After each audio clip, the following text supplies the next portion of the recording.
दी छोड़ सतगुरु रामपाल जी परमेश्वर जी की जय हो। सत्साई भाई और बहनों, दया परमपिता परमेश्वर, सारी सृष्टि के रचनहार, कुल मालिक सतगुरु रामपाल जी भगवान की, जिनके विशेष आशीर्वाद से, जिनकी विशेष कृपा दृष्टि से, रहम दृष्टि से आप और हम सभी साध संगति से जुड़े हुए सत्सेवक भाई बहन उनके तत्व ज्ञान को आधार बनाकर निरंतर भक्ति मार्ग पर दृढ़ता के साथ आगे बढ़ पा रहे हैं।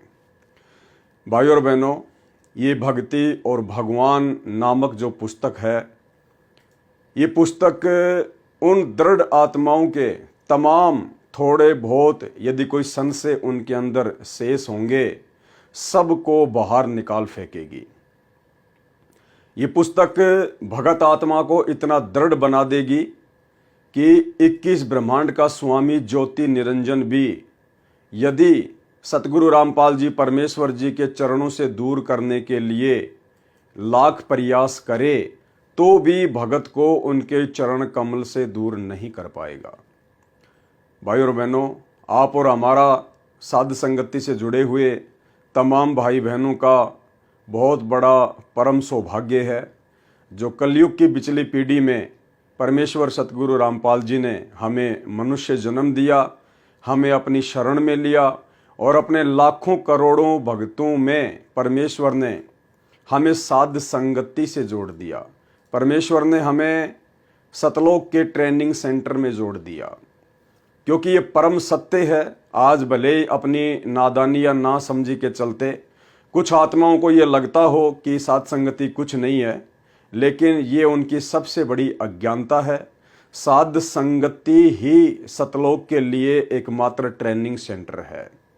यदि आप इस कलयुग की पिछली पीढ़ी में और इसी मनुष्य जन्म में सतलोक जा सकते हैं तो परमेश्वर रामपाल जी के आशीर्वाद से ये जो साध संगतियां चल रही हैं, इन साध संगतियों से जुड़कर एक नेक भगत बनकर, मर्यादित भगत बनकर, गुरु भगत बनकर ही आप जी सतलोक के योग्य बन सकते हैं। दूसरा कोई तरीका परमेश्वर जी ने नहीं रखा है।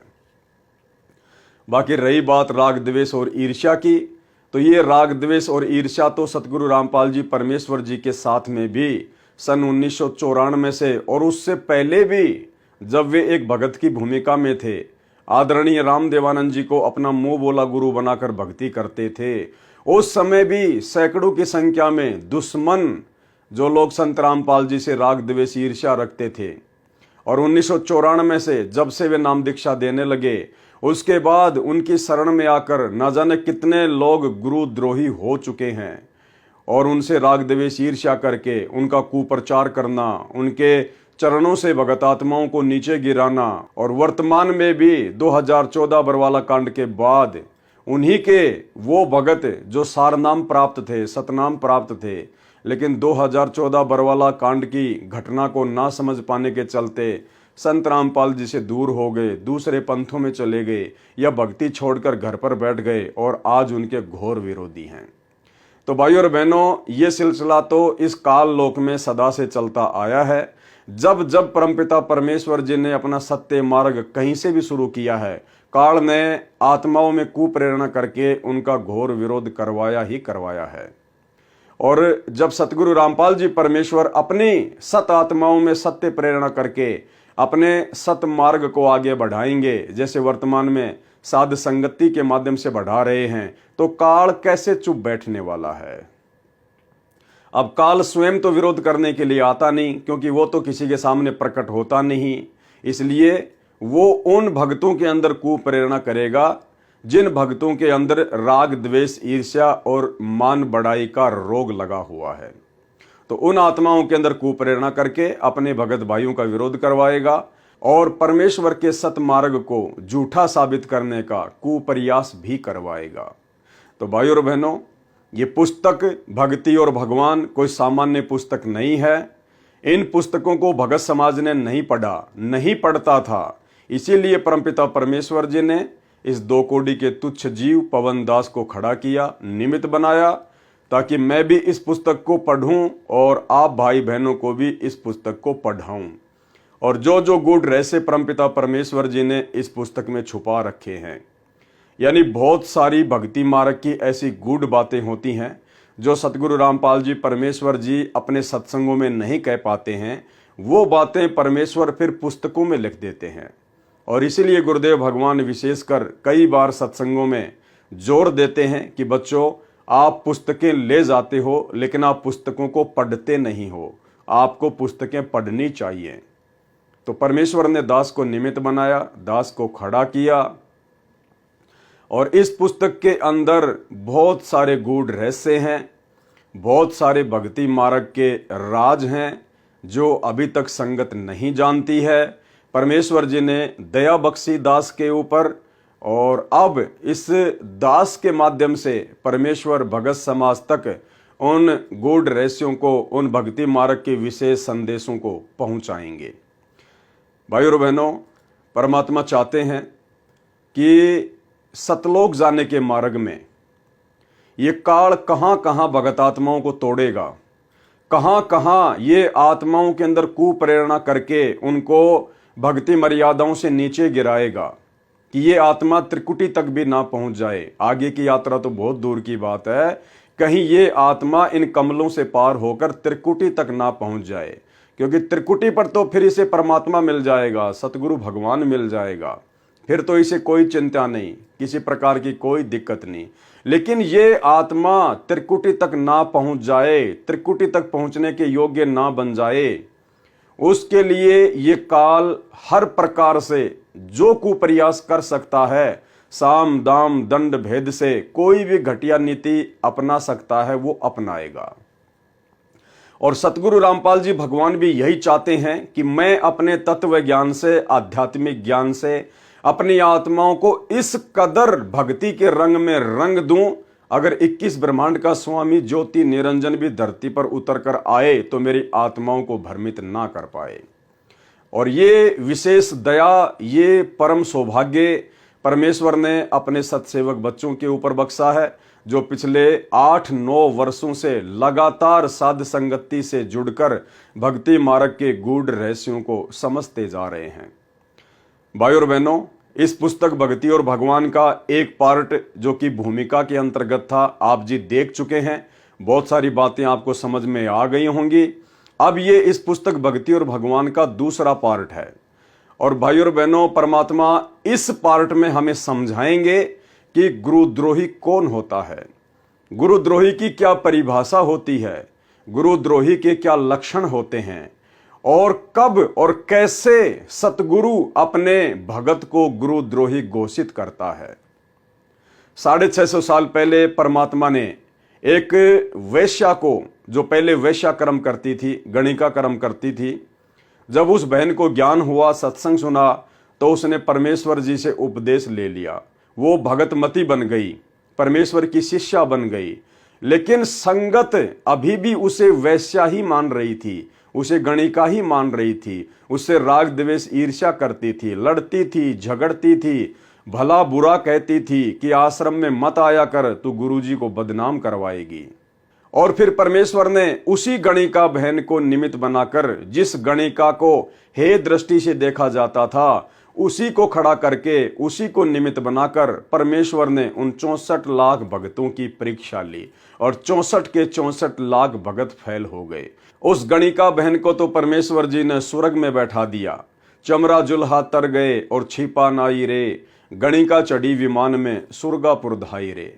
और बाकी जो 64 लाख अपने आप को डेढ़ सियाणे समझ रहे थे, परमेश्वर ने उनको बार बार माँ के गर्भ में जन्म दिया, उनको माँ के गर्भ में नरक कुंड भोगने के लिए बाध्य किया।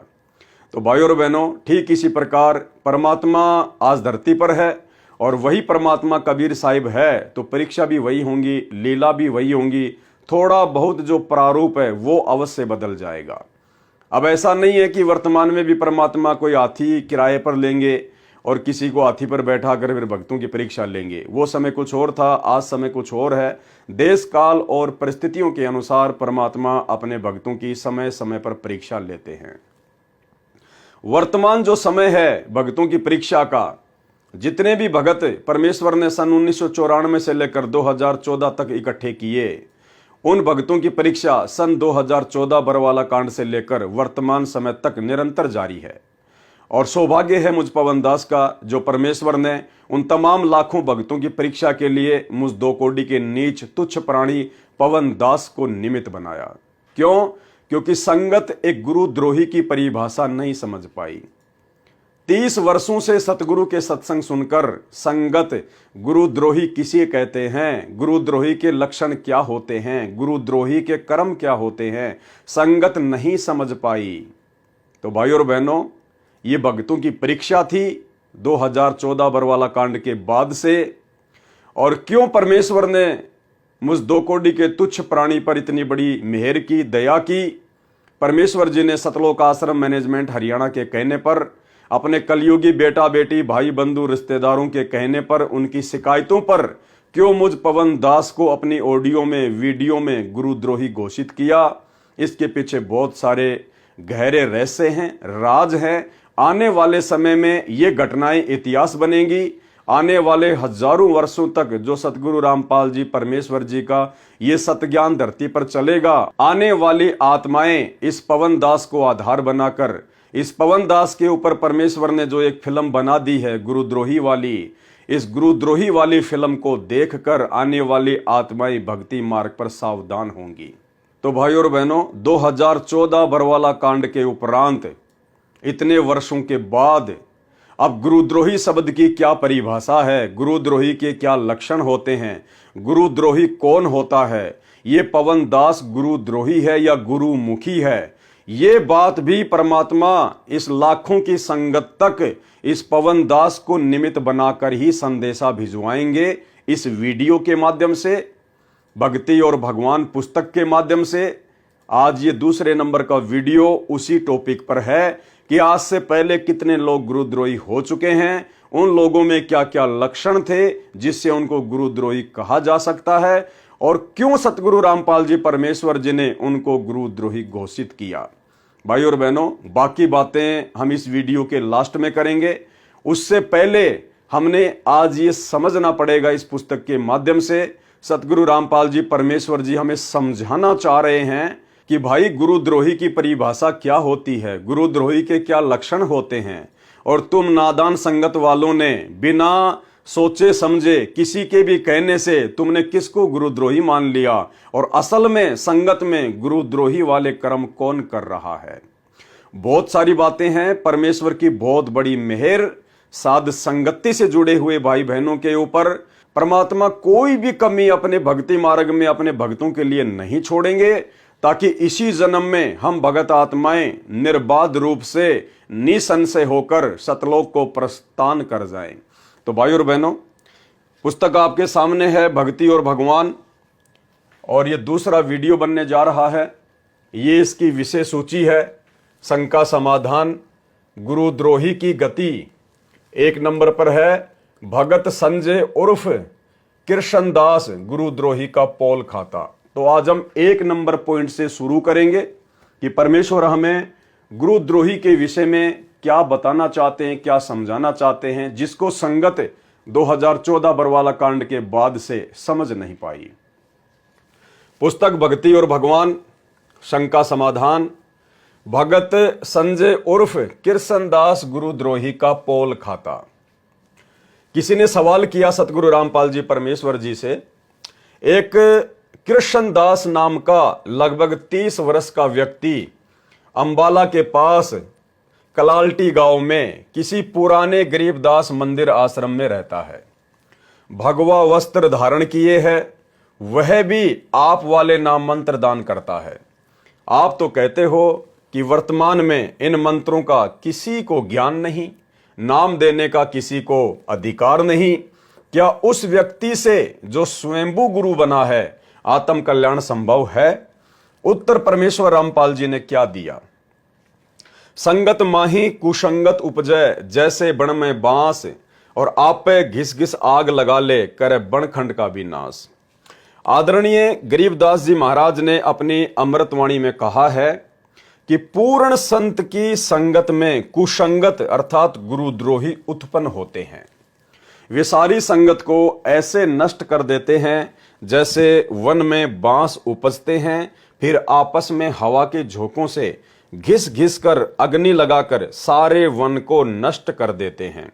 ऐसा ही उदाहरण उस संजय उर्फ कृष्णदास पुत्र श्री बलवान मिस्त्री गांव करोथा वाले ने पेश किया। उस व्यक्ति का पहला नाम सुरेंद्र, दूसरा संजय तथा तीसरा आप बता रहे हैं कृष्णदास है। वह पहले मुझदास का शिष्य था। सतगुरु रामपाल जी परमेश्वर कह रहे हैं कि पहले वह व्यक्ति मुझदास का शिष्य था। वह इसी गांव करोथा का वासी है। कुछ वर्ष तक मर्यादा में रहकर सेवा तथा सुमरण करता रहा। जो ज्ञान ये दास प्रचार करता है उसे भी याद हो गया तथा बोलने की शैली सुधार कर तड़क भड़क कर बोलने लगा तथा चटक मटक कर चलना उसका स्वभाव है। आंखें बंद करके अकड़ कर बैठकर दिखावटी बुगला भजन करके ढोंग अर्थात दंभ करके प्रभुता व प्रशंसा का पात्र बनना उसके विनाश का कारण बना। क्योंकि ऐसे हट करके एक स्थान पर बैठना पवित्र गीता जी तथा पवित्र अमृतवाणी परमेश्वर कबीर साहिब जी तथा गरीबदास जी महाराज के अनुसार शास्त्र विरुद्ध है। उस व्यक्ति ने मुझदास से तीनों मंत्र प्राप्त किए। चापलूसी करना तथा कपट युक्त बातें करना उसकी आम बात है। वह चातुर प्राणी है तथा महिमा का भूखा है। मुझदास के साथ साथ रहते हुए भी मुझसे छुपाकर अपने आप को महाराज कहलवाता था। यानी सतगुरु रामपाल जी परमेश्वर जी ने जिस संजय नाम के व्यक्ति को सन 2000 के आसपास गुरुद्रोही घोषित किया, जो वर्तमान में हरियाणा के अंबाड़ा के पास में कलाल्टी गांव में एक गरीबदासी आश्रम में संत बनकर रह रहा है, परमेश्वर ने क्या लक्षण बताया कि वो क्यों गुरुद्रोही हुआ। परमेश्वर क्या कह रहे हैं कि मुझसे छुपाकर अपने आप को महाराज कहलवाता था। तो भाई और बहनों, आपने ये लक्षण क्या मुझ पवनदास में देखा? क्या मैं पवनदास कभी अपने आप को महाराज कहलवाता हूं? यदि कोई भगत मुझे जहां जहां साथ संगतियां होती हैं या फोन पर बातें होती हैं, यदि कोई भगत मुझे विशेष मान या सम्मान भी देने का प्रयास करता है, तो ये दास पवनदास परमेश्वर के ज्ञान आधार से अपने आप को सुरक्षित रखते हुए और उस भाई को समझाते हुए सारी संगत के सामने उसी समय उसको टोक देता है कि भाई आज के बाद ऐसी गलती ना करना। हम सबका सरदार, हम सबका भगवान, हम सबका महाराज, हम सबका बाप, हम सबका कैप्टन केवल एक ही है, सतगुरु रामपाल जी परमेश्वर। बाकी हम जितने भी भगत भाई बहन हैं, हम सब जीव हैं, दो कोटि के प्राणी हैं। आप और हमारी कोई हैसियत नहीं है। भक्ति मार्ग में ना कोई जूनियर होता ना कोई सीनियर होता। परमेश्वर के लिए भगत चाहे काला हो, चाहे पीला हो, चाहे गोरा हो, चाहे लूला हो, चाहे लंगड़ा हो, चाहे अमीर हो, चाहे गरीब हो, कैसा भी हो, स्त्री हो या पुरुष हो, बच्चा हो, बूढ़ा हो, परमेश्वर सतगुरु रामपाल जी के रूप में सब समान दृष्टि से हैं। तो जो मान सम्मान आप जी अपनी अज्ञानतावश मुझ पवनदास को देना चाहते हो, आपने तमाम भगत भाई बहनों को एक दृष्टि से देखना है। यहां परमेश्वर के अलावा कोई मान सम्मान का पात्र नहीं है। इसलिए ऐसी गलती दोबारा ना करना, क्योंकि मुझ पवनदास को भी डर लगता है, भय लगता है। भाई मैं तो एक भगत हूं छोटा सा परमात्मा का, और भगत भी मैं तो सच्चा मुच्चा नहीं हूं, बनने का प्रयास कर रहा हूं गुरुदेव भगवान के आशीर्वाद से। मुझे तो अपना आत्म कल्याण करवाना है, या महाराज बनके या कोई संत बनके अगले जन्म में गधा बनके यहीं पे नहीं डोलना मुझे। इसलिए दास भी डरता है और भाई बहनों को भी साथ संगति के माध्यम से सावधान करता है कि खबरदार, अगर आज के बाद अपने गुरुदेव भगवान के अलावा किसी को भी विशेष सम्मान के योग्य समझा तो अन्यथा परमेश्वर तुरंत अपने चरणों से नीचे गिरा देंगे। तो आप भाई बहनों ने सन 2014 बरवाला कांड के बाद जब से मुझ दास को गुरुद्रोही घोषित करवाया गया है जबरन जबरदस्ती, आपने कभी भी, मेरे हजारों की संख्या में वीडियो हैं, और सन 2015 के लास्ट से वर्तमान 2024 तक ये दास संगत में एक्टिव रहा है। आप सभी भाई बहनों के लिए वीडियो बनाता हूं, परमेश्वर के भक्ति मार्ग से आपको परिचित करवाता हूं। और जितने भी काल प्रेरित लोग हैं, सतलोक आश्रम मैनेजमेंट हरियाणा, गुरुदेव का कलयुगी परिवार, ये कोऑर्डिनेटर जो बहुत अच्छे भगत बनकर और संगत में परमेश्वर के ज्ञान और विधान के विपरीत आपसे कुकर्म करवाते हैं, आप लोगों को जगाता हूं, सावधान करता हूं, ताकि आपकी मर्यादा बचे, आपकी भक्ति बचे। तो आपने पिछले 9-10 वर्षों में मुझ दास के मुख से कभी भी नहीं सुना होगा कि भाई आप मुझे संत कहिए, आप मुझे छोटा महाराज कहिए, आप मुझे भगवान कहिए, या हमने कोई आश्रम खोलना है, या हमने कोई संत की पदवी प्राप्त करनी है। आपको इस प्रकार की कोई भी घटिया बातें जो एक गुरुद्रोही व्यक्ति में होती हैं, आपको कहीं भी नजर नहीं आएंगी। तो जो कृष्ण दास था, जिसको गुरुदेव भगवान ने गुरुद्रोही घोषित किया, उसका सबसे पहला जो गलत कार्य था, क्या था? मुझसे छुपाकर अपने आप को महाराज कहलवाता था। सतगुरु रामपाल जी परमेश्वर कह रहे हैं कि मुझसे छुप छुपाकर संगत में अपने आप को महाराज कहलवाता था तथा आशीर्वाद देता था। भाई और बहनों, गुरुद्रोही के लक्षण होते हैं ये कि वो अपने गुरुदेव से छुप छुपा के और संत बनने की चाहत में लोगों को आशीर्वाद देता है। लेकिन आपने पिछले 10 वर्षों में मुझ पवन दास के अंदर ऐसा किसी भी प्रकार का कोई भी घटिया कर्म नहीं देखा होगा। ये दास तो सौपन में सोच भी नहीं सकता। मैं तो अपने गुरुदेव भगवान के आशीर्वाद का प्यासा हूं। मैं दो कुंडी का जीव, मूर्ख प्राणी, जड़मती प्राणी, मेरी क्या औकात मैं किसी को आशीर्वाद दे सकूं, मेरी क्या हैसियत।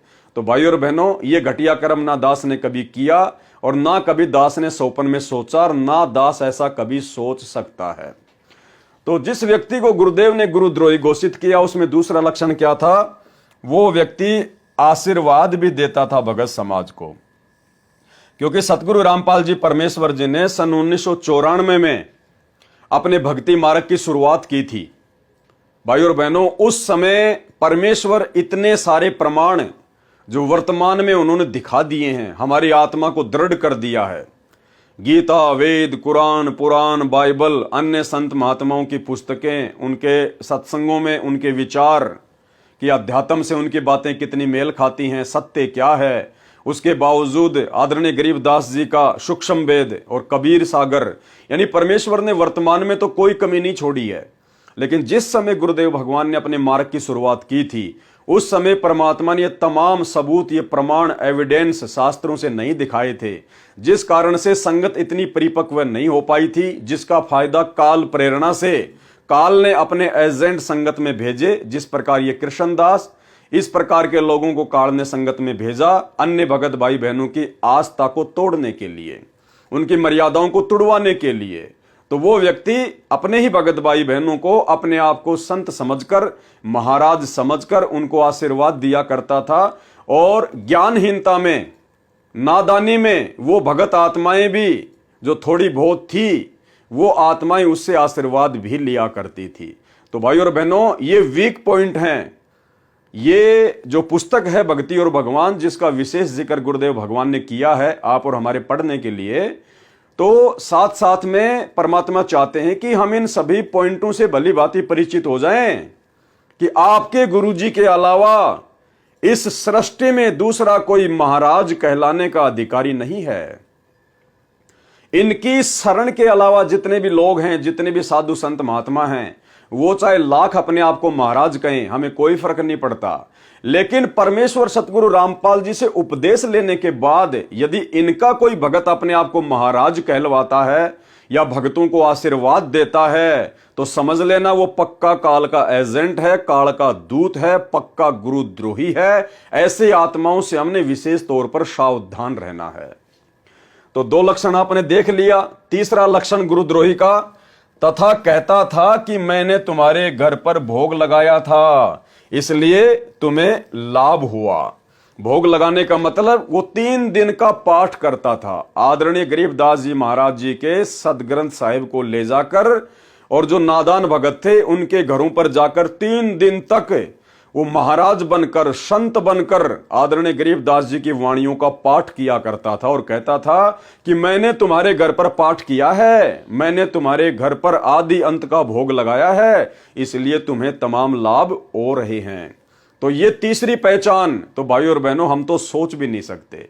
हम सत्सेवक तो उल्टा सतलोक आश्रम मैनेजमेंट हरियाणा के द्वारा, गुरुदेव के कलयुगी परिवार के द्वारा, आज गुरुदेव भगवान की गैर हाजिरी में धर्म को धंधा बनाकर जगह जगह आश्रम खोलकर इन पत्थरों में पैसा बर्बाद करवाकर जिस प्रकार से ये पाठ शुरू किए हैं, हम तो इनका विरोध कर रहे हैं ज्ञान आधार से कि पाठ करने के अधिकारी तो केवल सतगुरु रामपाल जी परमेश्वर जी हैं, या उनकी आज्ञा से ही कोई भगत पाठ पर बैठ सकता है। तो हम तो उल्टा ज्ञान आधार से सतलोक आश्रम मैनेजमेंट हरियाणा के पाखंड का विरोध कर रहे हैं, भला हम कहां पाठ करने वाले हैं।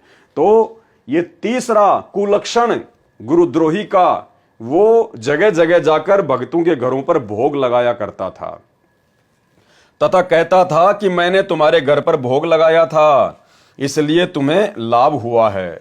जबकि संत रामपाल जी की लाखों करोड़ों की संगत में से कोई भी व्यक्ति यह कहने का साहस नहीं कर सकता कि पवन दास ने हमारे घर पर आकर आदरणीय गरीबदास जी महाराज जी का वो 24,000 वाणियों वाला सदग्रंथ साहिब लेकर और हमारे घर पर बैठकर 3 दिन तक पाठ किया और भोग लगाया। क्योंकि भाई और बहनों हम भगत हैं और भगत की क्या मर्यादा होती है, भगत का क्या अधिकार क्षेत्र है, ये परमेश्वर सतगुरु रामपाल जी ने अपने सत्संगों में भली भांति बता दिया है, समझा दिया है और परमेश्वर का विशेष आशीर्वाद है साथ संगति पर। इसलिए ऐसी घटिया हरकत या ऐसी गलती कम से कम साथ संगति से जुड़े हुए भाई बहन तो नहीं करने वाले हैं। तो 3 लक्षण आपने देख लिए भाई और बहनों। यदि संगत में कोई भगत इस प्रकार की घटिया हरकत करता है, आपके घर पर आकर पाठ करने की सलाह देता है और आदरणीय गरीबदास जी महाराज जी के सदग्रंथ को पढ़ता है और भोग लगाने की बात कहता है, तो समझ लेना वो पक्का काल का दूत है, पक्का गुरुद्रोही है और आपको परमात्मा से दूर करने का काल प्रेरणा से षड्यंत्र रच रहा है। एक सेवक ने मुझे बताया, यानी सतगुरु रामपाल जी परमेश्वर जी कह रहे हैं कि एक सेवक ने मुझे बताया कि ये संजय कहता है कि मैं जिसके भोग लगाता हूं उसी को लाभ होता है। इस दास ने उस सेवक की बात पर विश्वास नहीं हुआ, सोचा इनकी आपस में अनबन हो गई होगी, इसलिए ऐसे अच्छे भगत की निंदा कर रहा है। ऐसी ऐसी कई सेवकों की शिकायतें सुनी तो भी विशेष ध्यान नहीं दिया। क्या कह रहे हैं सतगुरु रामपाल जी परमेश्वर कि फिर एक भगत ने आकर मुझे कहा कि जी ये संजय ऐसे ऐसे घटिया काम कर रहा है। तो गुरुदेव ने कहा कि मैंने कोई विशेष ध्यान नहीं दिया। उसके बाद और भी बहुत सारे भक्तों ने कहा कि जी वो ऐसे ऐसे उल्टे काम कर रहा है। तो गुरुदेव कह रहे हैं तो भी मैंने कोई विशेष ध्यान नहीं दिया कि हो सकता है आपस में भक्तों की अनबन होगी और एक दूसरे की निंदा चुगली कर रहे होंगे।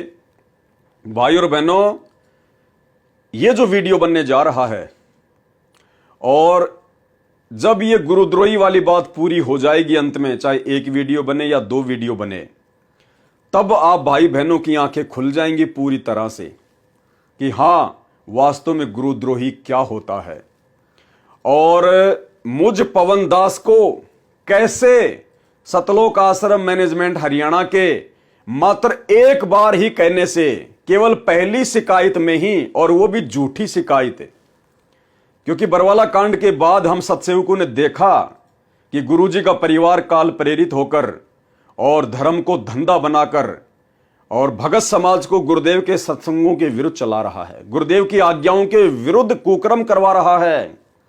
तो हमने इन लोगों का विरोध करना शुरू किया, जो कि एक सच्चे भगत का प्रथम लक्षण है। क्योंकि जिस पाखंड और अज्ञान को समाप्त करने के लिए उसका बाप संघर्ष करते हुए जेल में बैठा है, वो भगत भला कैसे बाहर उसके बाप के मार्ग में, उसके परमेश्वर के मार्ग में, उसके गुरुदेव के भक्ति मार्ग में यदि कोई पाखंड फैलाएगा, अज्ञान का समावेश करना चाहेगा काल प्रेरणा से, तो वो भगत चुप नहीं बैठ सकता। तो हम सत्सेवक चुप नहीं बैठे और हमने उनका विरोध करना शुरू किया प्यार प्रेम से, ज्ञान आधार से। तो इन लोगों को लगा, गुरुदेव के परिवार को लगा कि ये लोग हमारे धार्मिक धंधे में बीच में बाधा पैदा करेंगे। तो काल ने गुरुदेव के कलयुगी परिवार में कुप्रेरणा करके और मुझ पवन दास के प्रति राग द्वेष ईर्ष्या मन में रखते हुए और सतगुरु रामपाल जी परमेश्वर जी को एक आम व्यक्ति मानते हुए, मानुष समझते हुए हिसार जेल में झूठी शिकायतें करनी शुरू कर दी।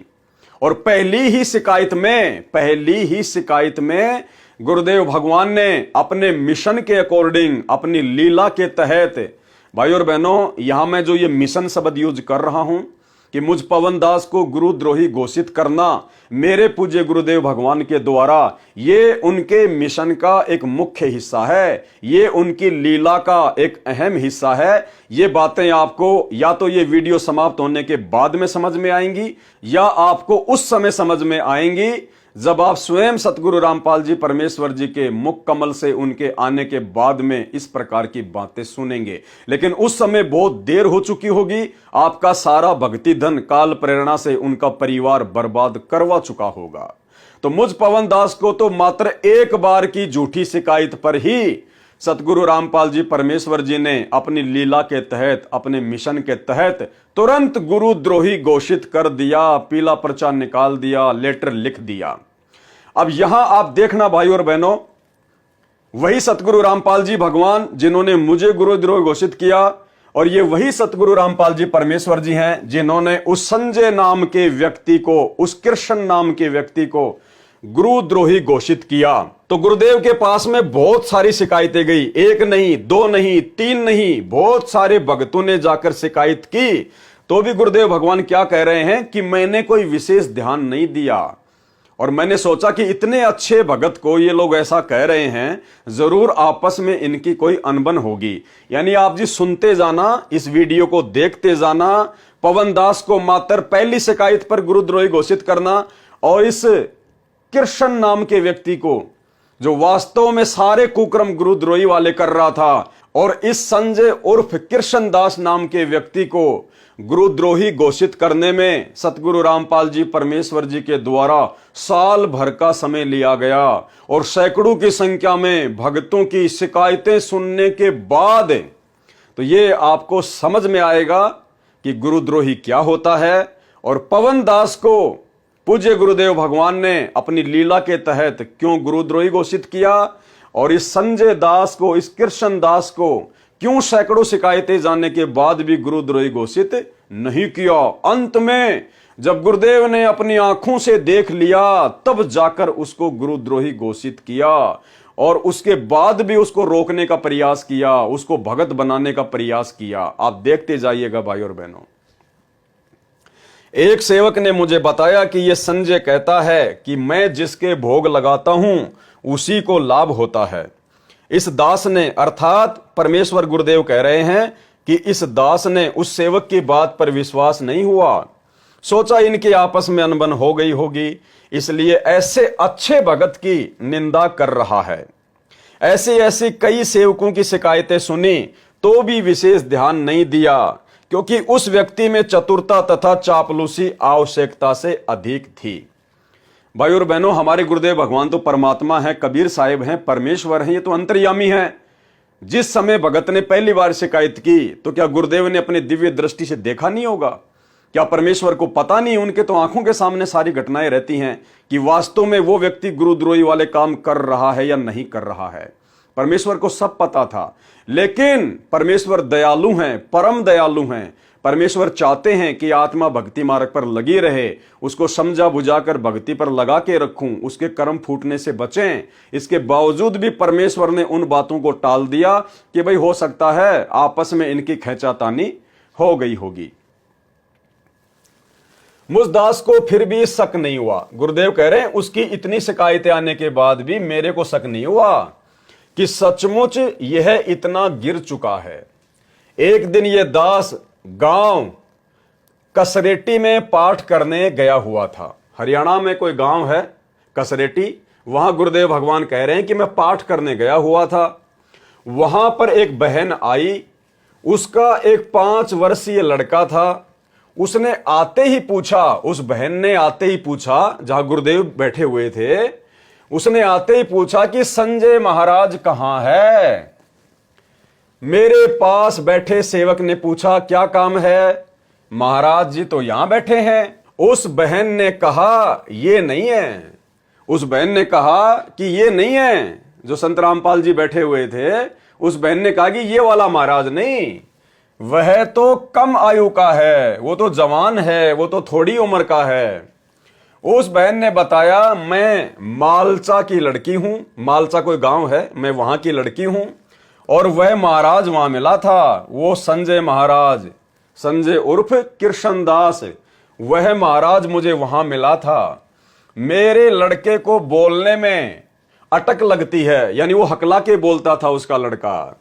संजय महाराज से 2 बार तो हाथ रखवा लिया है। वह कह रहा था कि ठीक ना होवे तो फिर से ले आना। यानी उस कृष्णदास उर्फ संजय ने उसके बेटे के सिर पर 2 बार हाथ रखा, आशीर्वाद दिया कि अब तेरा बच्चा अटक अटक के नहीं बोलेगा। वह कह रहा था कि ठीक न होवे तो फिर से ले आना, बच्चे पर आशीर्वाद का हाथ रखवाना है। वो बहन क्या बोली कि जल्दी से बताओ महाराज कहां हैं, जबकि गुरुजी भी वहीं बैठे हुए थे। बोले जल्दी से बताओ, मुझे बच्चे के सिर पर हाथ रखवाना है, बच्चे पर आशीर्वाद का हाथ रखवाना है। मैं मालचा गई थी, वहां से पता चला कि कसरेटी में पाठ है, वहां मिलेगा। उसके पश्चात अब सतगुरु रामपाल जी परमेश्वर क्या कह रहे हैं, उसके पश्चात मुझ दास को विश्वास हुआ कि सेवक ठीक ही कहा करते थे। यानी गुरुदेव ने अपनी आंखों से जब सुन लिया उस बहन से, उसके बाद गुरुदेव कह रहे हैं कि मुझे तब जाकर यकीन हुआ कि भाई बाकी भगत बिल्कुल ठीक कह रहे थे। तो भाई मुझ पवन दास का सबसे पहली बात तो कोई ये नहीं बता सकता संगत में कि मैंने परमेश्वर के ज्ञान या विधान के अनुसार उनके सत्संगों के विरुद्ध घटिया कर्म क्या किया है। और दूसरा, ना ही मुझे सतगुरु रामपाल जी परमेश्वर जी ने आमने सामने होकर देखा है, ना ऐसा कोई प्रमाण किसी ने पेश किया है कि पवनदास गुरुद्रोही है, या पवनदास ने किसी के बच्चे को आशीर्वाद दे दिया, किसी के घर में जाके पाठ कर दिया, या पवनदास अपने आप को महाराज कहलवाता है, या पवनदास ने कोई भगवा वस्त्र धारण कर लिए हैं, पवनदास किसी को नाम देने लग गया है, या पवनदास ने कोई आश्रम खोल लिया है। कोई प्रमाण नहीं, कोई सबूत नहीं। लेकिन पहली शिकायत पर मुझदास को मेरे पूज्य गुरुदेव भगवान के द्वारा अपनी लीला के तहत गुरुद्रोही घोषित कर दिया गया।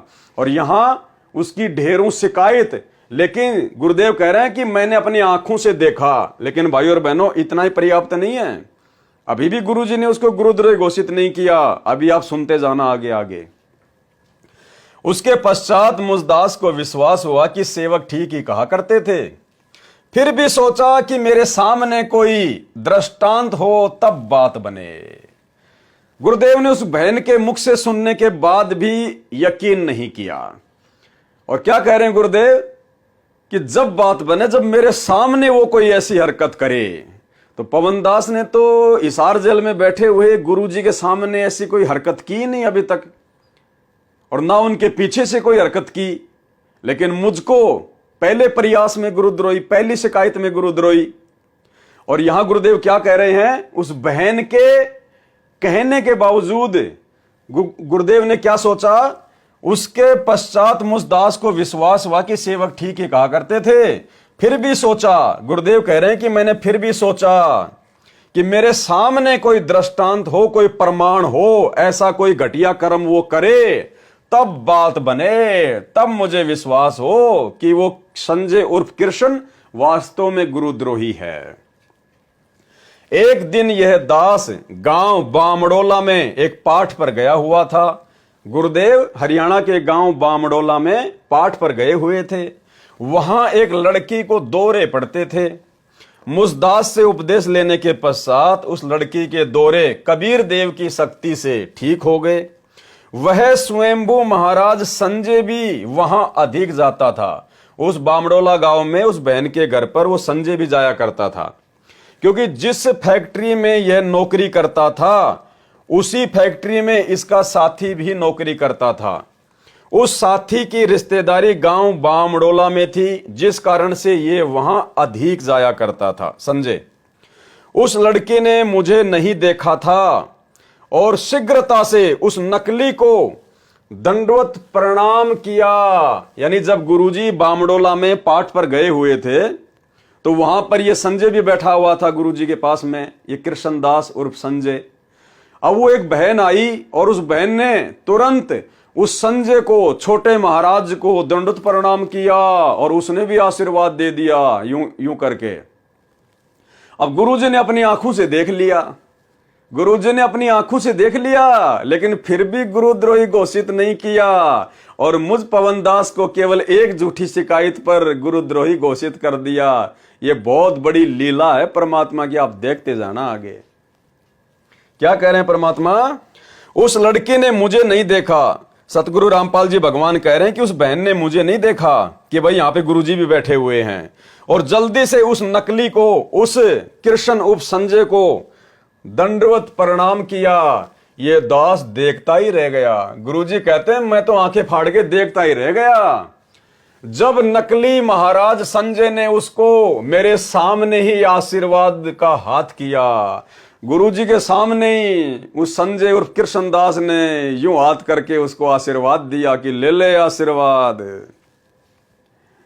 मेरे पूज्य गुरुदेव जी के सतलोक गमन के पश्चात इस कृष्णदास उर्फ संजय को पंजाब में कस्बा तलवंडी भाई जिला फिरोजपुर में बने आश्रम में देखभाल व सेवा के लिए छोड़ रखा था।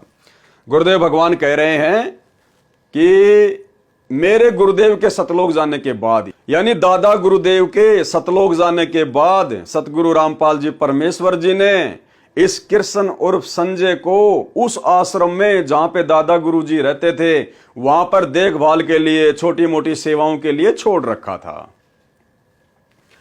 वहां भी स्वयंभू महाराज बन बैठा, उस आश्रम में भी वो स्वयंभू महाराज बन बैठा।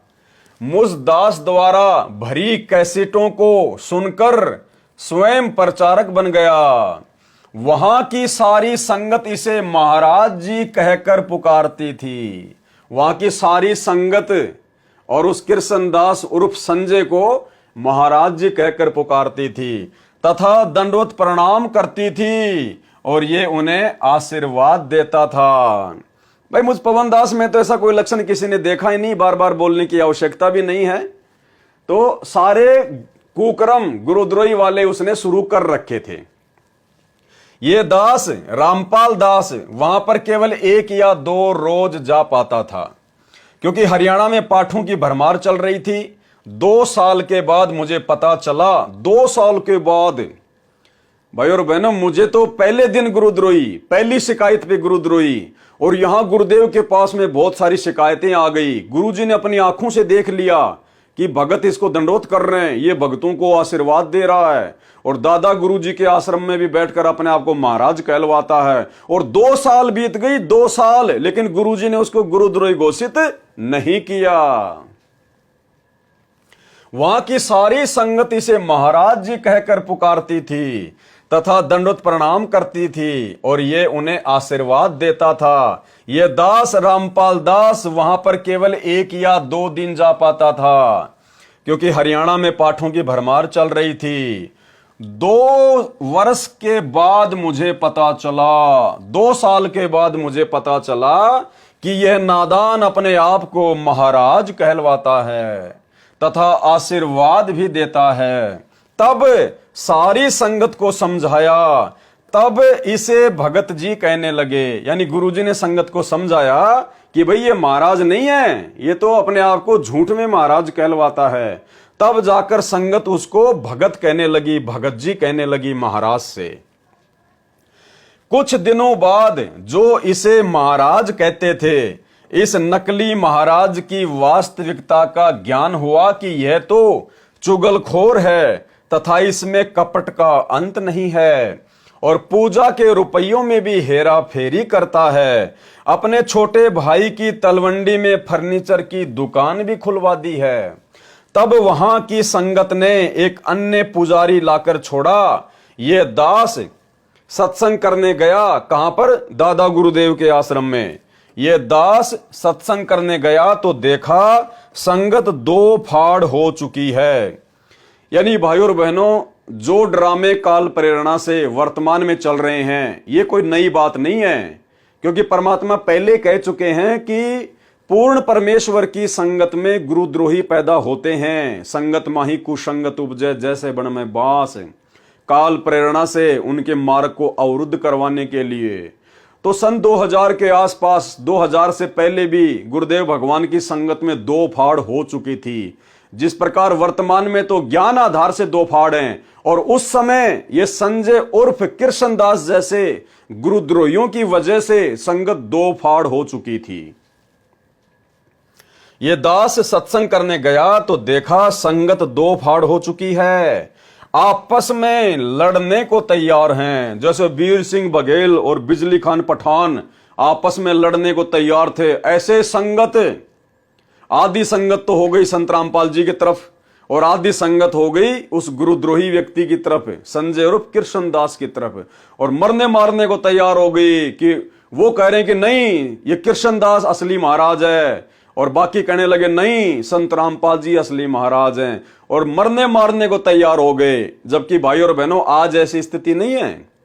उस समय तो लोग ज्ञान को नहीं समझ पाए थे, अज्ञानता में, और वर्तमान में तो परमेश्वर जी ने अपने मिशन के तहत ये जो परीक्षा का समय चल रहा है, और परमेश्वर ने ज्ञान आधार से जो दूसरा ग्रुप बनाया है साध संगतियां सत्सेवकों का, भाई और बहनों हम तो मार खाने वाले हैं, हम तो मुकदमे झेलने वाले हैं, हम तो जेल में जाने वाले हैं, हम किसी की तरफ तू करने वाले नहीं हैं। मारना पीटना गाली निकालना ये सारा का सारा ठेका तो काल प्रेरणा से सतलोक आश्रम मैनेजमेंट हरियाणा ने ले रखा है। हम सत्सेवक तो परमेश्वर के ज्ञान आधार से चल रहे हैं। उनके साथ इसी के सामने बातचीत की तो गुरुजी ने उस कृष्णदास के सामने ही और संगत को बैठाकर बातचीत की। तब उन्होंने इसकी ढेर सारी त्रुटियां बताई, तब संगत ने बहुत सारी उसकी त्रुटियां बताई। कुछ संगत इसकी समर्थक भी थी, लेकिन बहुत सारे लोग उस संजय उर्फ कृष्णदास गुरुद्रोही के समर्थन में थी, परंतु ज्यादातर इसके विरुद्ध थे।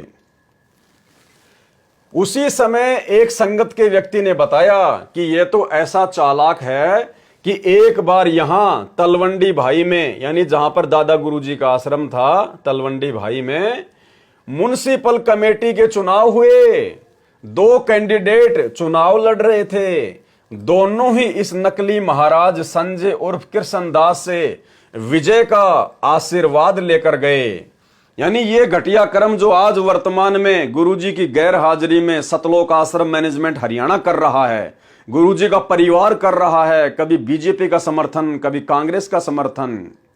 तो गुरुदेव ये साबित करना चाहते हैं कि काल ने पहले भी यही कुकर्म संगत में शुरू करवाए थे उस संजय उर्फ कृष्णदास के द्वारा, क्योंकि ये कर्म गुरुद्रोहियों के होते हैं। वो दोनों ही कैंडिडेट, दोनों ही उम्मीदवार इस नकली महाराज संजय उर्फ कृष्णदास से जीतने का आशीर्वाद लेकर गए, विजय का आशीर्वाद लेकर गए। दोनों ही, एक की विजय होनी ही थी, विजेता कैंडिडेट यानी जो जीत गया चुनाव में, म्युनिसिपैलिटी के चुनाव में, वो कैंडिडेट बैंड बजाता हुआ आश्रम में आया, इसके माला डाली तथा इसने कहा कि मेरा आशीर्वाद कभी खाली नहीं जाता। इसने दोनों को आशीर्वाद दे दिया। अब जो जीत गया वो बैंड बाजे बजा के और महाराज जी के पास में आया, संजय उर्फ कृष्णदास के गुरुद्रोही के, जिस समय ये संत रामपाल जी का भगत था। आते उसने संजय उर्फ कृष्णदास के गले में माला डाली कि महाराज जी आपके आशीर्वाद से मैं जीत गया, मेरी विजय हो गई। तब वहीं खड़े एक व्यक्ति ने कहा कि जो पराजित हुआ है, यानी जो कैंडिडेट हार गया, वह भी तो आपसे ही आशीर्वाद प्राप्त करके गया था। उस नकली महाराज कृष्णदास उर्फ संजय ने कहा कि जो पहले आता है उसी की विजय होती है, कि जो पहले आता है ना मेरा आशीर्वाद लेने, वो ही जीतता है। अब भाई और पवन दास ने तो किसी को आशीर्वाद नहीं दिया। पवन दास तो इस राजनीति के चक्कर से कोसों दूर है, और आप भाई बहनों को भी समझाता है कि राजनीति तो घटिया कर्म है। गुरुजी सत्संग में बताते हैं ये घटिया कर्म करने का ठेका तो गुरुजी के परिवार ने ले रखा है, सतलोक आश्रम वालों ने। हम तो राजनीति से कोसों दूर हैं। तो गुरुद्रोही का ये लक्षण है, लोगों को जीतने का आशीर्वाद देना और फिर अपने गले में माला डलवाना, हम तो इस कर्मों से बहुत दूर हैं। क्या कहा उस संजय और कृष्णदास ने कि जो पहले आता है ना आशीर्वाद लेने, उसी की जीत होती है। उस व्यक्ति ने कहा कि पहले भी वही आया था जो हार गया। उसने कहा कि महाराज जी पहले भी बेचारा वही आया था जो हार गया। अपना सा मुंह बनाकर नकली महाराज नीचे को देखने लगा, फिर वो नीचे गर्दन करके देखने लगा, कोई जवाब नहीं उसके पास। उपरोक्त वार्ता को सुनकर मुझदास को बहुत आश्चर्य हुआ। यानी भगत वहां गुरुजी को उसके काले कारनामे सुना रहे थे, जो कभी सौपन में भी नहीं सोचा था। गुरुजी कह रहे मैंने तो कभी सौपन में भी नहीं सोचा था कि यह आस्तीन का सांप है, यानी ये इतनी बड़ी गलती करेगा। उस दिन वहां एक फिरोजपुर के सेवक के पाठ का आश्रम में भोग इस दास ने लगाया। यानी संगत से इस प्रकार की बातें सुनने के बाद भी कि महाराज जी इसने चुनाव में खड़े हुए कैंडिडेटों को आशीर्वाद दिया, फिर वो जीता, यहां आश्रम में आया, इसके गले में माला डाली, बैंड बाजे बजाए, गुरुदेव ने फिर भी उसको गुरुद्रोही घोषित नहीं किया और मुझ पवन दास को पहली बार में झूठी शिकायत में गुरुद्रोही घोषित कर दिया। सुनते जाना। फिर क्या कह रहे हैं गुरुदेव भगवान कि ये सारी बातें सुनने के बाद में फिर हमारे को वहां पर एक पाठ के लिए जाना था फिरोजपुर में। उस दिन वहां एक फिरोजपुर के सेवक के पाठ का आश्रम में भोग इस दास ने लगाया। भोग के पश्चात उपस्थित संगत को रक्षा सूत्र बांधने के लिए इस नकली महाराज संजय और कृष्णदास को कहा। यानी उसके बारे में इतने कुक्रम सुनने के बाद, अपनी आंखों से देखने के बाद भी गुरुजी ने गुरुद्रोही नहीं कहा, बल्कि जब गुरुजी पाठ करने लगे तो संगत के हाथ पर रक्षा सूत्र बांधने की सेवा गुरुजी ने उल्टा उसी कृष्णदास को दे दी और मुझ पवन दास को पहली बार में गुरुद्रोही कर दिया। सुनते जाना भाई और बहनों, यह रक्षा सूत्र बांध रहा था। एक बहन अपने रिश्तेदार को कह रही थी कि जिसने ये पाठ करवाया है ये मेरे फूफा जी हैं, इनकी 65 लाख रुपए की उधार नहीं मिली, क्योंकि उस समय पंजाब में उग्रवाद का जोर था, जिस कारण से ये पागल हो गया था। 5-5 गोलियां नशे की खाता था, तब भी उसे नींद नहीं आती थी। डॉक्टर ने कहा था कि इसकी संभाल रखना, ये आत्महत्या भी कर सकता है। संत रामपाल जी महाराज से उपदेश लिया, उसके बाद बिना किसी दवाई के 10-10 घंटे सोने लगा। 2 महीने में 45 लाख की उधार वापस आ गई। इनके लड़के की शादी को कई वर्ष हो चुके थे। संत रामपाल जी महाराज से नाम प्राप्ति के पश्चात 10वें महीने लड़के की प्राप्ति हुई। यानी वो बहन गुरुजी से उपदेश लेने के बाद में उस घर में क्या क्या लाभ हुए वो बता रही थी। क्या क्या गुण सुनाए संत रामपाल दास जी महाराज के। उन बहनों को ये संजय उर्फ कृष्णदास रक्षा सूत्र बांध रहा था। अब गुरुजी ने इसकी सेवा लगा रखी थी रक्षा सूत्र बांधने की। गुरुजी देखना चाहते थे कितना नीचे गिर सकता है, तो वो उन बहनों के रक्षा सूत्र बांधने लगा। और उस बहन का फूफा ही वहां पे पाठ करवा रहा था। तो वो बहन कहने लगे कि पहले मेरा फूफा पागल हो गया था, इसकी 60 लाख रुपए की उधार डूब गई थी, और जब से गुरुजी से नाम लिया इसकी 45 लाख रुपए की उधार भी आ गई, और इसके लड़के को लड़का भी हो गया, यानी इसको पोता भी हो गया 9वें महीने। उन बहनों को ये संजय उर्फ कृष्णदास रक्षा सूत्र बांध रहा था, और मेरी और पीठ थी, गुरुजी की तरफ वो पीठ करके बैठा हुआ था वहीं पास में, बिल्कुल जस्ट इन्हीं के बिल्कुल समीप ये दास खड़ा ये सब वार्ता सुन रहा था। उस समय ये संजय उर्फ कृष्णदास उस बहन से बोला कि तेरे फूफा जी के घर पर आदि अंत का भोग तो मैंने ही लगाया था, इसलिए लड़का हुआ है। यानी गुरुजी वहीं पास में बैठे, गुरुजी सुन रहे सारी बातें कि ये क्या बोलेगा। और जब वो बहन इस प्रकार से अपने गुरुजी की बड़ाई करने लगी संत रामपाल जी की, तो वो क्या बोला पता है? बोले तेरे फूफा जी का दिमाग सेंटर में, और तेरे फूफा जी के पोता इसलिए हुआ है कि उनके घर पे आदि अंत का भोग तो मैं लगा के आया था, पाठ तो मैं ही करके आया था। उस बहन ने कहा कि भगत जी जिस समय आप भोग लगाने गए तब तक उन्होंने टेस्ट करवा लिया था तथा पता लग चुका था कि लड़का है, तभी तो उन्होंने भोग लगवाया था। वह भी गुरुजी से आज्ञा लेकर लगवाया था। ये सारा वृतांत अपने कानों सुनकर ये दास कुछ नहीं बोला।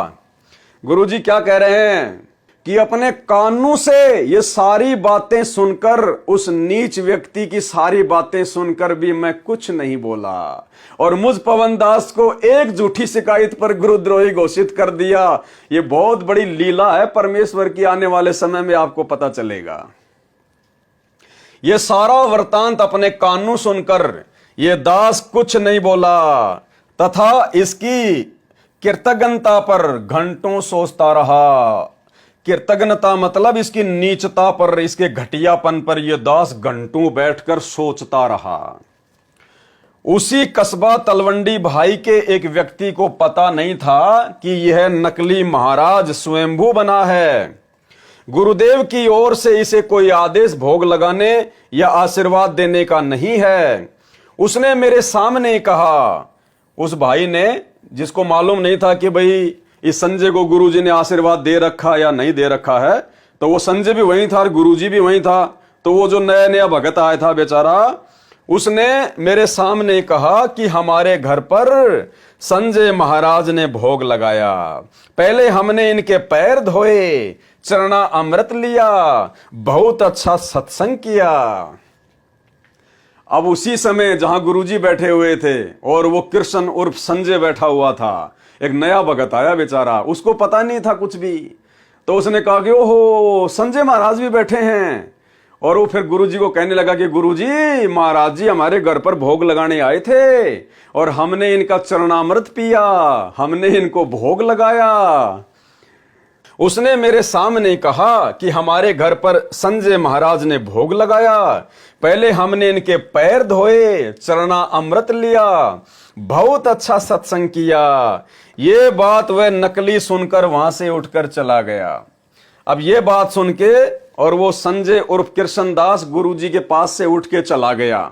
यानी गुरुजी की आंखों के सामने सारे प्रमाण आते चले गए। बताओ, एक भगत अपने पैर धुलवा रहा है और उस भगत के पैरों का चरणामृत उसी के भगत भाई पी रहे हैं। भाई दास तो कभी सौपन में भी ऐसा घटिया कुकर्म करने की सोच भी नहीं सकता। यदि ऐसा कभी मेरे बुरे बुरे बुरे बुरे प्रारब्ध से ऐसा यदि कभी होना भी हो, तो मैं तो परमात्मा से विनती करता हूं, परमात्मा उस कुकर्म को करने से पहले ही मुझे मौत के घाट उतार देना। लेकिन ऐसा घटिया कर्म आपके इस तुच्छ दो कोड़ी के नीच भगत से ना हो जाए। इस दास ने सर्व संगत को समझाया कि इस तरह आप नाम रहित हो जाओगे, कि इस प्रकार एक भगत को यदि आप इतना महत्व दोगे, एक भगत के आप पैर धोओगे, उसका चरणामृत पियोगे, उससे पाठ करवाओगे, तो आपका नाम खंड हो जाएगा। ये तो एक आम सेवक है, ये तो एक सामान्य भगत है, परंतु उसका वहां हर समय आना रहता था। इसने अपना रंग चढ़ाए रखा। मैंने इस नकली को भी समझाया। क्या कह रहे हैं गुरुदेव? यानी गुरुजी ने उसको इतना सब कुछ देख के भी गुरुद्रोही घोषित नहीं किया, बल्कि गुरुजी ने उसको समझाया। क्या समझाया? मैंने इस नकली को भी समझाया। इसने दोबारा नाम भी लिया, इसने अपना नाम भी शुद्ध करा लिया और आगे से गलती न करने का आश्वासन दिया कि गुरुजी मैं आगे से कभी गलती नहीं करूंगा। दूसरी बार गया तो वह व्यक्ति जिसने इससे भोग लगवाया था तथा पैर धोए चरणामृत लिया था, उसकी 25 लाख रुपए की हानि हो गई। मेरे सामने बुरी तरह से रो रहा था। उसको इस दास ने बताया कि आप नाम रहित हो गए हो, कि आपका नाम खंड हो गया।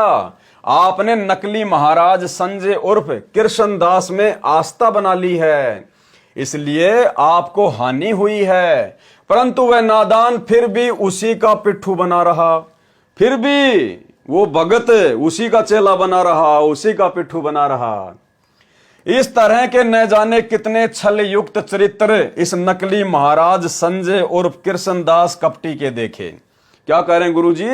न जाने ऐसे ऐसे कितने छल कपट युक्त इसके आचरण मैंने अपनी आंखों से भी देखे और भक्तों से भी सुने, लेकिन फिर भी गुरुजी ने गुरुद्रोही घोषित नहीं किया।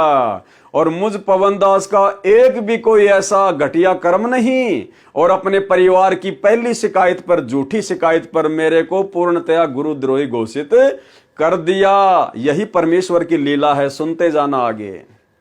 यदि सारा विवरण करूं तो एक अलग से पुस्तक तैयार हो जाए।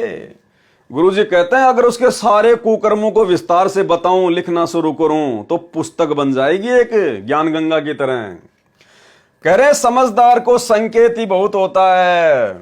उसके भाई ने जो फर्नीचर की दुकान खोली थी, उस गुरुद्रोही कृष्ण और संजय दास का भाई जिसने फर्नीचर की दुकान खोली थी, उस संजय के हरियाणा आते ही वह भी दुकान बंद करके हरियाणा आ गया।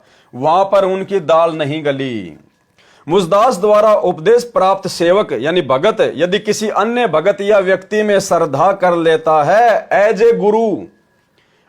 ए गुरु, वैसे नहीं, वैसे हम आपस में भगत भाई बहन है। हमारी श्रद्धा अगर आपस में नहीं होगी, प्यार प्रेम आपस में नहीं होगा, तो और किस में होगा? जगत में होगा। लेकिन श्रद्धा हमने गुरु की तरह नहीं करनी है। एक छोटा सा सत्संग आपको सुनाता हूं गुरुदेव भगवान का, जिसमें गुरुदेव कह रहे हैं कि यदि कोई पुराना भगत है, उसने नाम ले रखा है, और यदि वो आप भक्तों को अच्छी अच्छी बातें बताता है तो बहुत अच्छी बात है। उसकी बातें सुनो, उसके द्वारा सुनी बातों को अपने जीवन में लागू करो कि मेरे गुरुदेव भगवान ने इस भाई को कितना अच्छा ज्ञान दिया है, और ये ज्ञान इस भगत का नहीं, मेरे गुरुजी का है। और एज ए गुरु उसमें आस्था नहीं होनी चाहिए। उसके चरण छूना, उसका चरणामृत लेना, उसको महाराज कहना, ये घटिया कर्म नहीं होने चाहिए। गुरु तो केवल एक ही है, सतगुरु रामपाल जी भगवान। As a Bhagat, as a गुरु भाई, एज ए गुरु बहन, हमारी एक दूसरे में आस्था हो सकती है, लेकिन एज ए गुरु किसी में आस्था नहीं करनी है। सुनिए, एक एक पॉइंट पर बहुत गहराई सोचना है। अब कोई भक्त ज्ञान सुना रहा है, बहुत अच्छी बात है, उसके द्वारा सुने ज्ञान पर अमल करे और उससे कहे भाई मुझे भी गुरुदेव के पास ले चलो, मेरा कल्याण करा दो। और आपने नाम ले रखा है और फिर कोई चर्चा चलती है, ऐसी कोई बात नहीं, फिर भी सुनो। और कोई पुराना भक्त है, वो अच्छी अच्छी बातें बताएगा तो बहुत अच्छी बात है। गदगद हो जाओ कि मेरे गुरुजी ने कितना अच्छा ज्ञान दिया हुआ इस बच्चे को, भाई को, बहन को, और ये सब गुरु जी का ही दिया हुआ ज्ञान है, इसका नहीं है। तो उसमें आपको एज ए भाई यानी गुरु भाई गुरु बहन तो आपकी श्रद्धा हो सकती है, लेकिन अन्य दृष्टिकोण से, क्योंकि हम फिर उस पर इतना आसक्त हो जाते हैं, उसको फिर प्रणाम करने लग जाते हैं, बड़ा अच्छा भगत है। तो ऐसे ये बीमारी हमारे भगत समाज में पड़ी रही और इसका लाभ ये काल उठा गया। मुझदास द्वारा उपदेश प्राप्त सेवक यदि किसी अन्य भगत या व्यक्ति में श्रद्धा कर लेता है तो वह मर्यादाहीन हो जाता है, उसका नाम खंडित हो जाता है। यह प्रभु का नियम है। कबीर परमेश्वर कहते हैं, गुरु को तजे भजे जो आना और तापसुआ को फोकट ज्ञाना। यानी अपने गुरु जी को छोड़कर यदि किसी दूसरे में भगत आस्था करता है एज ए गुरु और भक्ति विरुद्ध कर्म करता है, तो परमात्मा कहते हैं वो तो पशु के समान है, जानवर के समान है। गुरु को तजे भजे जो आना, ता पशुओं को फोकट ज्ञाना। भावार्थ है कि जो भगत अपने गुरु को त्याग कर अन्य में श्रद्धा करता है तो उस मूर्ख को कोई ज्ञान नहीं है, क्योंकि यही दंड हम वर्तमान में काल लोक में भोग रहे हैं। हम सभी आत्माएं जो काल के 21 ब्रह्मांड में बंद हैं, पहले सतलोक में आनंद से अपने स्वामी कबीर देव के पास रह रहे थे। किसके पास? अपने स्वामी कबीर देव सतगुरु रामपाल जी भगवान के पास रह रहे थे। इस काल ज्योति निरंजन प्रभु ने, जो कि नकली प्रभु है, इसने 3 बार तप किया, जिस कारण हमने अपने पति अर्थात स्वामी से आस्था हटाकर ब्रह्म अर्थात काल प्रभु में श्रद्धा कर ली। जैसे पतिव्रता पत्नी अपने पति के साथ साथ अन्य व्यक्ति को भी चाहती है तो पति के हृदय से उतर जाती है। और भाई बहनों, ये गलती वर्तमान में संत रामपाल जी की 90% संगत कर रही है। अपने पति सतगुरु रामपाल जी के साथ साथ और भी बहुत सारे इन्होंने पति बना रखे हैं। आदरणीय गरीबदास जी को भी अपना पति बना रखा है, उनकी फोटो भी दरबार में रखती है। दादा गुरुजी की फोटो भी दरबार में रखती, अपना पति बना रखा है। वो दाढ़ी मूंछ वाले कबीर जी की नकली फोटो को भी अपना पति मानती है, उसको भी दरबार में रखते हैं। पंडित चित्तानंद जी को भी अपना पति मानकर उनकी फोटो दरबार में रखते हैं। उन सब के आगे दंडवत प्रणाम करते हैं। यानी जो कर्म अपने पति के साथ करने चाहिए, वो कर्म यदि आत्मा किसी अन्य के साथ करती है तो वो वैश्या है, वैश्या। तो भाई जो सम्मान, जो पूजा एकमात्र अपने पति सतगुरु रामपाल जी भगवान की करनी चाहिए अध्यात्म में, अरे हम तो इनके अलावा 4 की भी कर रहे हैं। उन फोटोओं को दरबार में रखकर उन 4 फोटोओं के आगे भी दंडवत प्रणाम कर रहे हैं, उनके आगे भी जोत जला रहे हैं। तो भाई पतिव्रता आत्मा के ये लक्षण नहीं है, ये तो व्यभिचारिणी आत्मा के लक्षण हैं, वैश्या भक्ति के लक्षण हैं। परमेश्वर ने दया की सात संगतियों पर। केवल अपने गुरुदेव भगवान की फोटो के अलावा हम सत्सेवक अपने घरों में या दरबार में या गले के लॉकेट में अन्य किसी की फोटो नहीं रखते, क्योंकि जब तक हम पतिव्रता पद पर नहीं आएंगे हम कभी भी सतलोक जाने के योग्य नहीं बन सकते। जैसे पतिव्रता पत्नी अपने पति के साथ साथ अन्य व्यक्ति को भी चाहती है तो पति के हृदय से उतर जाती है। जिस प्रकार गुरु तो बना रखा सतगुरु रामपाल जी को, अपना पति तो बना रखा सतगुरु रामपाल जी को, और जैसे जून का महीना आता है तो वो नकली दाढ़ी मूंछ वाली कबीर जी की फोटो को रखकर इन आश्रमों में और उसका कबीर प्रकट दिवस मनाया जाता है, उसको भोग लगाया जाता है, तो गुरु के अलावा दूसरे में आस्था रखी जा रही है। तो वो पतिव्रता आत्मा के लक्षण नहीं है। जो पति के हृदय से उतर जाती है, इसी प्रकार हम सतलोक से निष्कासित हुए। जो पूर्ण गुरु का शिष्य किसी अन्य भगत की किसी भी क्रिया से, प्रवचन शैली से प्रभावित होकर उसके द्वारा दिए दान की अधिकता को देखकर, उसके द्वारा भक्ति करने का दंभ अर्थात पाखंड करने को देखकर प्रशंसक होता है, प्रभावित होकर उसमें श्रद्धा करता है, वह गुरु भर्ता पद से गिर जाता है, वो पतिव्रता पद से गिर जाता है। तो ये गलती हम भक्तों ने नहीं करनी है तथा नाम रहित हो जाता है। इस कारण से वह संजय उर्फ कृष्णदास संगत को खोखला करता था, प्रभु फुलवाड़ी में दीमक था। जैसे कोई सैनिक अन्य सैनिकों में अपने आप को सेना प्रमुख जनरल सिद्ध करके उनमें प्रभुता करता है तो वह धोखेबाज है। भाइयों और बहनों, परमेश्वर के इसी ज्ञान आधार को अपनाकर हम साध संगति से जुड़े हुए हजारों की संख्या में भाई बहन, हमने कभी भी साध संगतियों में ना किसी को कोऑर्डिनेटर बनाया, ना किसी को जिला प्रमुख बनाया, ना किसी को तहसील का कोऑर्डिनेटर बनाया। और ये दास हमेशा भाई बहनों को यही संदेशा देता आया है कि साध संगतियों का कोऑर्डिनेटर भी सतगुरु रामपाल जी भगवान है, साध संगतियों का सरदार भी सतगुरु रामपाल जी भगवान है। हम सब केवल उनके भगत हैं, उनके सेवक हैं, उनके कुत्ते हैं। हम आपस में मिलकर इकट्ठा होकर अपने भगवान की महिमा करते हैं, भोग लगाते हैं और ज्ञान आधार से चर्चा करके भक्ति मार्ग पर अपने आप को दृढ़ बनाते हैं। ये कोऑर्डिनेटर वाला सिस्टम साध संगतियों में नहीं। यहां कोई जनरल नहीं, कोई कर्नल नहीं, यहां तो केवल सब भगत हैं। क्योंकि जनरल सेना प्रमुख वाला लाभ सैनिक दूसरे सैनिक को नहीं दे सकता। जब सरकार को पता चलता है तो उस नकली जर्नल को यह सोचकर नौकरी से निकाल दिया जाता है कि यह धोखेबाज आगे भी देशद्रोह कर सकता है। यही भूमिका संजय उर्फ कृष्णदास नकली महाराज कर रहा था। अब पवन दास ने तो ऐसी कोई भूमिका कभी नहीं की। वही आप मेरे हजारों की संख्या में वीडियो फेसबुक या यूट्यूब पर जाकर देख सकते हैं। साध संगति से जुड़े हुए किसी भी भाई बहन से पूछ सकते हैं। आगे चलिए। बाद में पता चला कि यह तो अपने आप को छोटा महाराज कहलवाता था। गुरुदेव क्या कह रहे हैं कि बाद में मुझे पता चला कि यह संजय उर्फ कृष्णदास तो अपने आप को छोटा महाराज भी कहलवाता था। यह कहता था कि बड़े महाराज तो सतगुरु रामपाल जी हैं और छोटा महाराज मैं हूं। इसलिए संगत उसके झांसे में आ गई थी। अब भाई पवन दास ने तो कभी अपने आप को छोटा मोटा महाराज नहीं कहलवाया भाई, हम तो भगत हैं, भगत ही बन के रहना चाहते हैं, अपना आत्म कल्याण करवा के गंदे लोग से निकलना चाहते हैं। यहां छोटा बड़ा महाराज बन के हमने गधा नहीं बनना अगले जन्म में। उस समय संगत को यह ज्ञान नहीं था कि यह सचमुच ढोंगी है।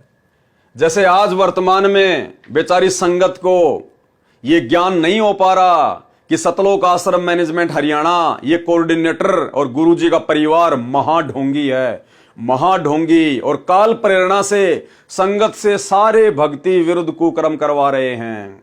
राजनीति करवाना, कभी कांग्रेस को वोट और समर्थन, कभी बीजेपी को वोट और समर्थन, 50-50 लाख रुपए का धनाना गांव वालों के लिए बैडमिंटन का स्टेडियम बना देना, बसें चला देना, एम्बुलेंस चला देना, आश्रमों में हॉस्पिटल का काम शुरू कर देना, रक्तदान दे दान के नाम पर लूट मचाना, धंधा करना, व्यापार करना, गुंडों की सीबीआई जांच का समर्थन कर देना। अरे संतों का और गुंडों का क्या मेल मेरे भाई। लेकिन राजस्थान के गैंगस्टर आनंदपाल सिंह की सीबीआई जांच के समर्थन में आ गए। हरियाणा के जाट आरक्षण में 2-4-5% आरक्षण के लिए उन जाटों का समर्थन कर दिया। अरे हमने तो सतलोक में चाहिए आरक्षण, इस गंदे लोक में क्या करेंगे 2-4-5% लेकर। परमात्मा कहते हैं तुम तो 2-4-5% के लिए मर रहे हो, और गुरुदेव कहते हैं कोटि जन्म तू राजा की न्या मिटी न मन की आशा, कि करोड़ों बार तू राजा रह चुका है, पूरी पृथ्वी तेरी थी नालायक, अब तू 2-4% आरक्षण के लिए अपनी भक्ति बर्बाद कर रहा है। अब उस नकली गुरु से अधिक ज्ञान तो यहां की संगत के 10 वर्ष के बच्चे को भी है। उसके बाद उस नादान को ना जाने कितनी बार समझाया। क्या कह रहे हैं गुरुदेव कि उसकी इन तमाम हरकतों को देखने के बावजूद मैंने ना जाने कितनी बार समझाया। भाई पवन दास को तो कभी भी एक बार भी नहीं समझाया, एक बार भी। और पहले ही प्रयास में पहली झूठी शिकायत पे दास को गुरुद्रोही घोषित कर दिया। तो देखते जाना आप आगे आगे। उस नादान को ना जाने कितनी बार समझाया कि यह मनुष्य जीवन बार बार नहीं मिलता, यह वास्तविक भक्ति विधि तथा तत्व ज्ञान बहुत ही असंभव है। यदि मनुष्य जन्म मिल भी जाएगा तो वास्तविक विधि नहीं मिलती। उस नकली महाराज ने क्षमा याचना की। उस कृष्ण उर्फ संजय दास ने फिर क्षमा याचना कर ली कि गुरुजी ठीक है, अब की बार मैं बिल्कुल भी कोई घटिया काम नहीं करूंगा। उस नकली महाराज ने क्षमा याचना करी, माफी मांगी, और फिर दोबारा से उपदेश ले लिया। एक बार पहले ले लिया था माफी मांग के, अब दूसरी बार ले लिया, लेकिन गुरुजी ने अभी तक उसको गुरुद्रोही घोषित नहीं किया।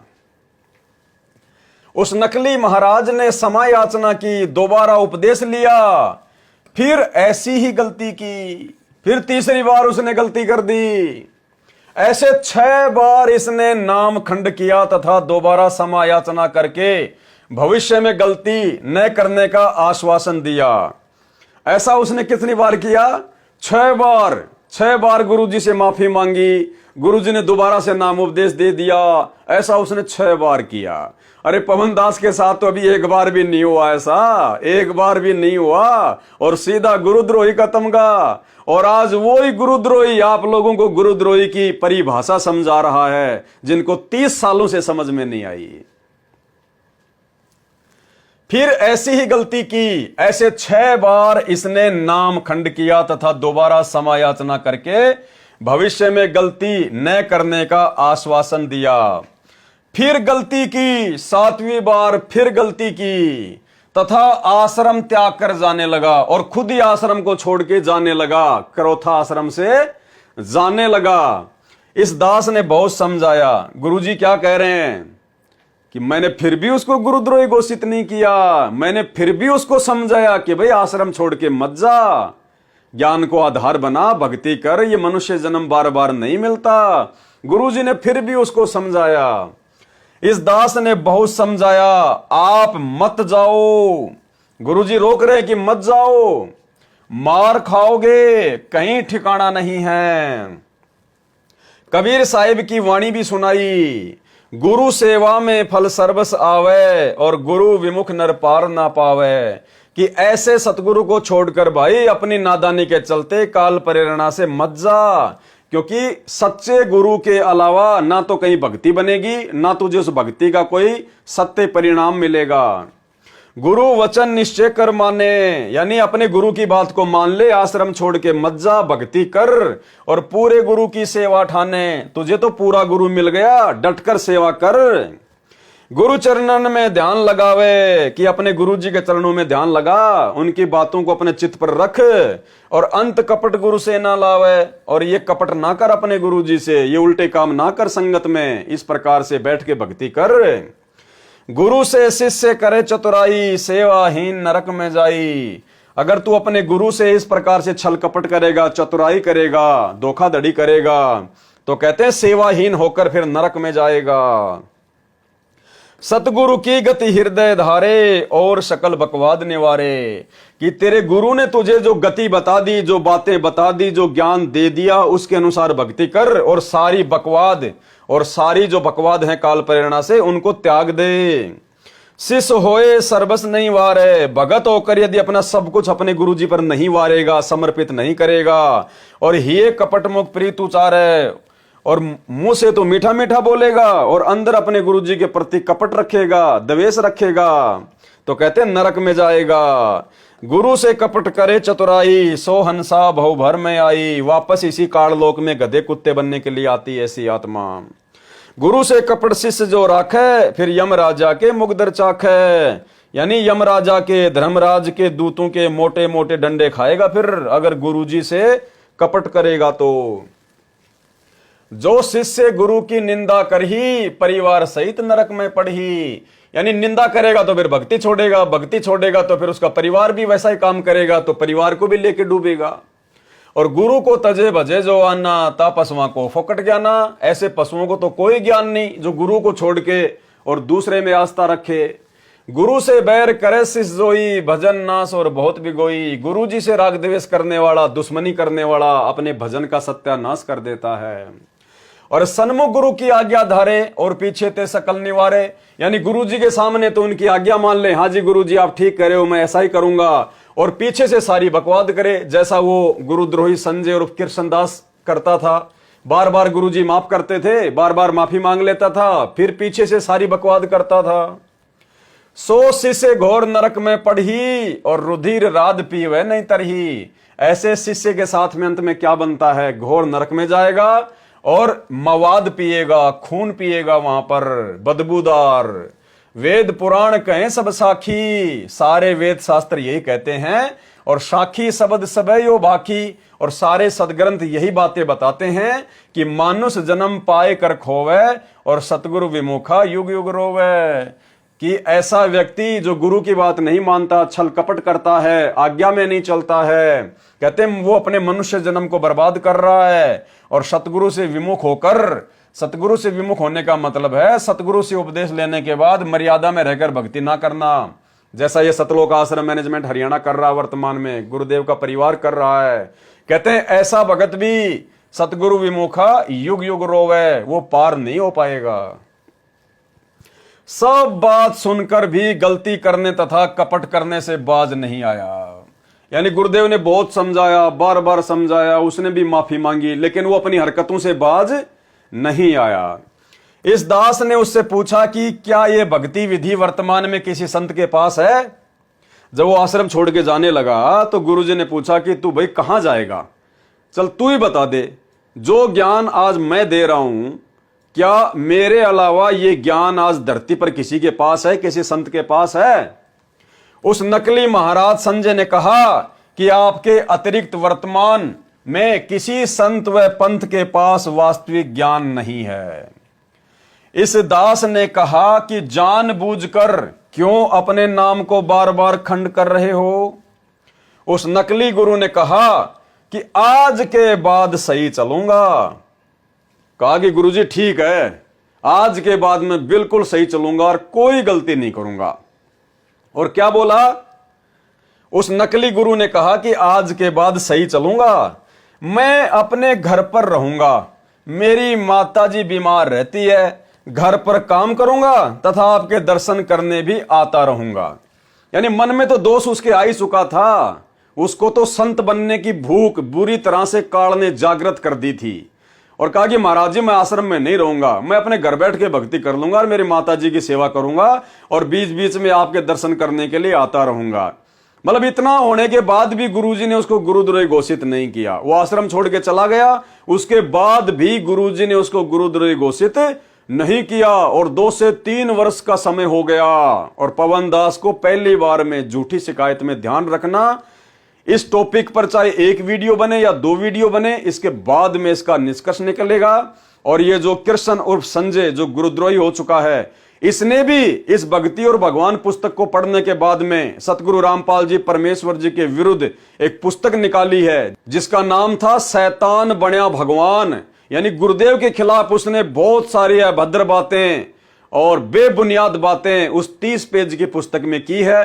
दास आपको इस गुरुद्रोही संजय उर्फ कृष्ण दास की वो पुस्तक भी पढ़ाएगा, दिखाएगा। और उस पुस्तक को पढ़ने के बाद में भाई और बहनों आप इतने दृढ़ हो जाओगे, इतने दृढ़ हो जाओगे, काल के षड्यंत्र से इतने परिचित हो जाओगे कि आप सौपन में भी कभी अपने गुरुदेव के अलावा किसी और में आस्था करने की सोचोगे भी नहीं। उस नकली गुरु ने कहा कि आज के बाद सही चलूंगा, मैं अपने घर पर रहूंगा, मेरी माताजी बीमार रहती है, घर पर काम करूंगा तथा आपके दर्शन करने भी आता रहूंगा। इस दास ने कहा कि और विचार कर ले। गुरुजी को तो पता था कि घर पे जाके क्या खाग भक्ति करेगा, ये अपने आप में शाना बन के मन में दोष रखकर ये जा रहा है। तो गुरुदेव ने कहा, इस दास ने कहा कि और विचार कर ले, जब निकल आया है तो क्यों वापस फंस रहा है? अरे जब घर को छोड़ के भक्ति के लिए आश्रम में आ गया है तो वापस क्यों फंस रहा है? कुछ दिन और देख ले, फिर तेरा मन नहीं मानता तो तेरी इच्छा जैसा कर लेना। यानी उस ऐसे घटिया कर्म करने वाले व्यक्ति को गुरुजी फिर भी अपने पास में रखना चाह रहे हैं कि भाई कुछ दिन और रुक जा आश्रम में और देख ले, आराम से सोच ले, समझ ले, जल्दबाजी में फैसला ना ले। यानी उसकी इतनी तमाम घटिया हरकतों के बावजूद भी गुरुजी ने उसको माफ किया, उसको गुरुद्रोही घोषित नहीं किया। और पवन दास की कोई ऐसी घटिया हरकत नहीं, कोई माइका लाल एक भी प्रमाण नहीं दे सकता और दास को पहली बार में गुरुद्रोही घोषित कर दिया। सुनिए, कुछ दिन और देख ले, फिर तेरा मन नहीं मानता तो तेरी इच्छा जैसा कर लेना। आश्रम में एक सेवक इसी करोथा गांव का भगत कृष्ण कांत भी स्वेच्छा से रह रहा था। एक उसी का नाम राशि और था कृष्ण कांत और उसी के गांव का था। वो भगत भी करोथा आश्रम में ही गुरुजी के पास में रहा करता था। उस नकली महाराज ने भगत कृष्ण कांत से कहा कि यहां कुछ नहीं है, अपने घर चला जा।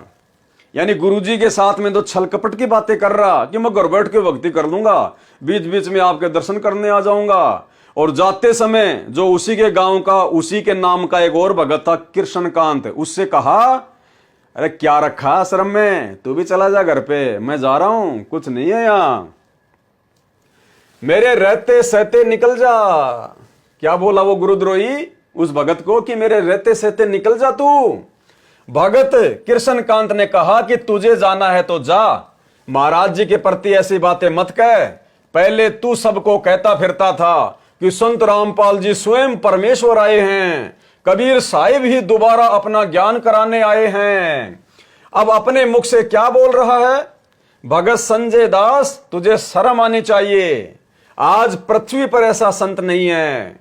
संजय उर्फ कृष्ण दास ने अगले दिन मुझदास से कहा कि मैं जा रहा हूं और चला गया। फिर पता चला वह अपने घर न जाकर एक पाठ पर पहुंच गया। अब देखो घटिया हरकतें काल ऐसे करवाता है। गुरुजी से तो बोला मैं मेरे घर पे जा रहा हूं, मेरी माता बीमार है, घर बैठ के भक्ति करूंगा। लेकिन आश्रम से निकलते कहां गया? जहां पर पाठ चल रहा था वहां चला गया सीधा। फिर पता चला वह अपने घर न जाकर एक पाठ पर पहुंचा। वहां पर भक्तों ने पूछा कि क्या आप महाराज जी से आज्ञा लेकर पाठ पर आए हो? उसने कहा हां हां, आज्ञा लेकर पाठ पर आया हूं, आज्ञा लेकर पाठ पर आया हूं। एक भगत बाद में पाठ पर गया, उसने नकली संत को पाठ पर देखा तो पूछा, आप तो महाराज जी से घर जाने की कह रहे थे, यहां कैसे आ गए? उस नकली गुरु संजय उर्फ कृष्णदास ने कहा कि यदि महाराज जी मुझे 2 लाख रुपए दें तथा एक पिस्तौल दें तब मैं आश्रम में रह सकता हूं। उसने कहा कि महाराज जी मुझे 2 लाख तो महीने का रुपया दें और एक मेरे को छोटी सी बंदूक दें, पिस्तौल, तब जाकर मैं आश्रम में रह सकता हूं। सुनते जाना भाई और बहनों, पवन दास ने तो ना कोई 5 लाख मांगे, ना कोई नकली कोई बंदूक मांगी, क्योंकि आश्रम पर गुंडों द्वारा आक्रमण होने वाला है, वहां कोई सुरक्षा तो है ही नहीं। बोले आश्रम में कोई सुरक्षा तो है ही नहीं और वहां तो कभी भी गुंडों का आक्रमण हो सकता है, मार देंगे मुझे तो।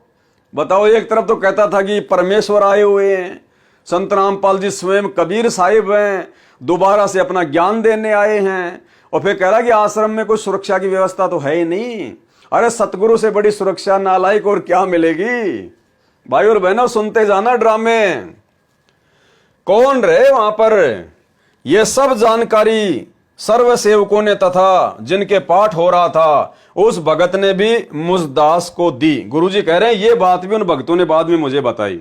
उसके बाद उसका आश्रम में आना मना कर दिया, क्योंकि झूठ तथा कपट की हद होती है। लेकिन गुरुद्रोही घोषित नहीं किया गुरुजी ने, केवल आश्रम में उसकी एंट्री बंद कर दी कि भाई देख अब हद से ज्यादा बात हो गई है, माफी मांगने की, नाम शुद्ध करवाने की भी कोई लिमिट होती है, तूने हद पार कर दी है, अब तू आश्रम में मत आना भाई, तेरे को जहां जाना तू जा। लेकिन गुरुद्रोही घोषित गुरुजी ने फिर भी नहीं किया और पवनदास को मात्र पहली झूठी शिकायत पर गुरुद्रोही घोषित कर दिया। आगे चल के पता चलेगा ये पूर्ण ब्रह्म परमेश्वर सतगुरु रामपाल जी की क्या लीला है, क्योंकि झूठ तथा कपट की भी हद होती है। पिता को बच्चा, लड़का या लड़की बहुत प्यारा लगता है, माता को पिता से भी 100 गुना प्यार बच्चों में होता है, और माता से भी 100 गुना प्यार गुरुदेव का अपने शिष्यों में होता है। इसलिए मुझदास का प्रयत्न रहा, गुरुदेव कह रहे हैं कि मेरा प्रयास रहा, इसलिए मुझदास का प्रयत्न रहा कि यह नादान काल के हाथ लगेगा, यह प्रभुता की हवस इसे खा जाएगी। उसने फिर उसी फैक्ट्री में नौकरी की जिसे छोड़कर आया था। बीच बीच में भी संगत के घरों में जाकर जहर घोलता रहा, जिस कारण बहुतों को हानि हुई, यानी बहुत सारे भगत फिर भी उसके चक्कर में आ गए। फिर भी उस पर रहम आया। क्या कह रहे हैं गुरुजी, फिर भी उसके ऊपर मेरे को रहम आया, और पवनदास के ऊपर जरा सा रहम नहीं आया। पहली बार में गुरुद्रोही घोषित कर दिया। देखते जाना परमेश्वर की क्या लीला है। यानी गुरुद्रोही कौन होता है ये आपको पता चल रहा है, गुरुद्रोही क्या क्या घटिया कर्म करता है, और सतगुरु कितना बड़ा दयालु होता है, कितना बड़ा दीन दयाल है, ये भी आपको साथ साथ पता चल रहा है। गुरुदेव कह रहे हैं फिर भी मेरे को उस पर रहम आया, आश्रम भी छोड़ के चला गया, नाम भी छोड़ के चला गया, फिर भी संगत में जाके भक्तों को तोड़ रहा है, और फिर भी गुरुजी क्या कह रहे हैं कि मेरे को उस पर रहम आया। एक सेवक जो उसी फैक्ट्री में नौकरी करता है, उसने इस दास से कहा, यानी गुरुदेव कह रहे हैं कि मेरे से कहा कि उसे समझा दो, अपना जीवन नष्ट न करे तथा फिर से उपदेश प्राप्त कर ले। उस सेवक ने जाकर संजय उर्फ कृष्णदास से कहा कि महाराज जी ने कहा है कि आप दोबारा उपदेश ले लो। देखो इसको कहते हैं दीन दयाल, ये है दयालु परमात्मा के लक्षण, सतगुरुदेव भगवान के लक्षण। फिर भी गुरुदेव ने कहा कि उसको बोलो कि वापस आश्रम में आ जाए, नो एंट्री कर दी थी। फिर भी गुरुदेव ने कहा कि उसको बोलो कि आश्रम में आ जाए और दोबारा से उपदेश लेके अपनी भक्ति शुरू करे, कि महाराज जी ने कहा है कि आप दोबारा उपदेश ले लो, अपना जीवन सुधार ले। उस सेवक के कहने से वह सोनीपत में तीसरे रविवार के सत्संग में उसी सेवक के साथ आया, यानी वो फिर से आ गया गुरुजी के पास में सत्संग में। उससे पूर्व कुछ अन्य गांव के भक्तों ने उस गुरुद्रोही के विषय में गुरु निंदा की बातें करने का संकेत किया। यानी गुरुजी कह रहे हैं कि मैंने उसको बुला लिया, वो आ गया, लेकिन उससे पहले बहुत सारे लोगों ने, भक्तों ने मेरे को बता दिया था कि गुरुजी ये तो आपकी निंदा चुगली कर रहा है जगह जगह जाकर। फिर भी गुरुजी ने ध्यान नहीं दिया कि कोई बात नहीं, नादान है, उसको गुरुद्रोही घोषित नहीं किया। जबकि गुरुजी की निंदा चुगली करना ये तो गुरुद्रोही का सबसे प्रथम लक्षण आ जाता है। लेकिन फिर भी दयालु परमेश्वर सतगुरु रामपाल जी ने उसको गुरुद्रोही घोषित नहीं किया, उसको माफ किया। इतनी सारी बातें परमात्मा ने सहन करी। उससे पहले कुछ अन्य गांव के भक्तों ने उस गुरुद्रोही के विषय में गुरु निंदा की बातें करने का संकेत भी किया तथा मर्यादाहीनता की सीमा को पार कर जाने का ज्ञान कराया कि गुरुजी पूरी तरह से खंडित हो चुका है वो तो, जिस कारण से उसे फिर उपदेश नहीं दिया। गुरुदेव बोले फिर मैंने उसको उपदेश नहीं दिया, लेकिन गुरुद्रोही घोषित नहीं किया।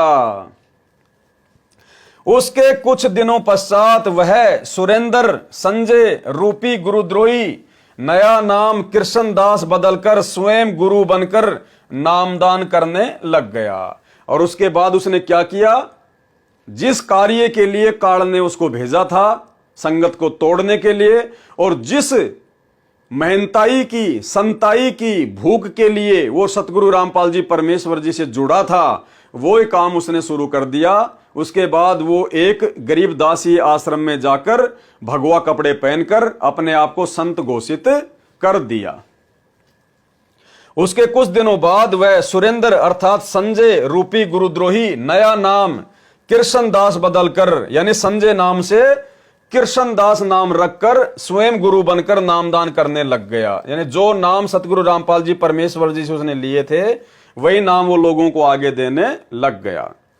इस विषय में परमेश्वर कबीर साहिब कबीर देव जी ने कहा है, कबीर जान बूझ सांची तजय करे झूठ से ने, ताकि संगत है प्रभु शौपन में भी ना दे। कबीर राज त्यागना सहज है, सहज औरत का ने, मान बढ़ाई ईर्ष्या दुर्लभ तजना ये। भावार्थ है कि मान बढ़ाई वश सत मार्ग को जानबूझकर त्याग कर झूठ कपट के द्वारा असत को ग्रहण जो व्यक्ति करता है उसके दर्शन तो शौपन में भी परमात्मा ना होने दे। ऐसे व्यक्ति से भगत को बहुत सावधान रहना चाहिए। आदरणीय गरीबदास जी महाराज जी ने कहा है, गुरुद्रोही की पैड़ पर जय पग आवे वीर, और 84 निश्चय पड़े सतगुरु कहें कबीर। यानी ऐसे गुरुद्रोही व्यक्ति का यदि कोई संपर्क करता है, उससे ज्ञान चर्चा करता है या उसकी बातों को ग्रहण करता है, तो कहते हैं वो भी उसी के साथ फिर नरक में जाने योग्य होता है। भावार्थ है कि संत गरीबदास जी ने कहा है कि जो साधक गुरुद्रोही हो जाता है उसका संग नहीं करना चाहिए, उसकी संगति नहीं करनी चाहिए। पैर पर पैर आना का भाव है कि उस जैसी चाल चलना, अर्थात उस व्यक्ति की बातों में आकर अपना भाव बिगाड़ना ठीक नहीं। उसके निकट भी नहीं जाना चाहिए, क्योंकि वो तो उल्टी बातें करेगा, गुरु के खिलाफ बातें करेगा, भक्ति के खिलाफ बातें करेगा।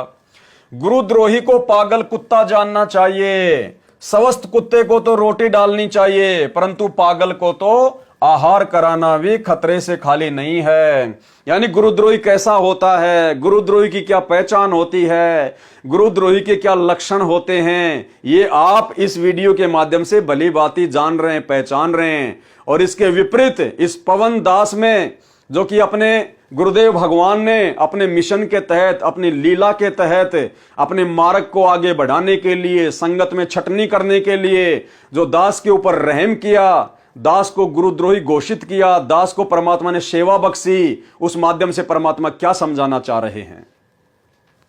यदि उस गुरुद्रोही व्यक्ति के पास गुरु भगत जाता है तो वह अवश्य नाम रहित होकर नरक तथा 84 लाख प्राणियों की योनियों में नाना प्रकार के कष्ट भोगता है।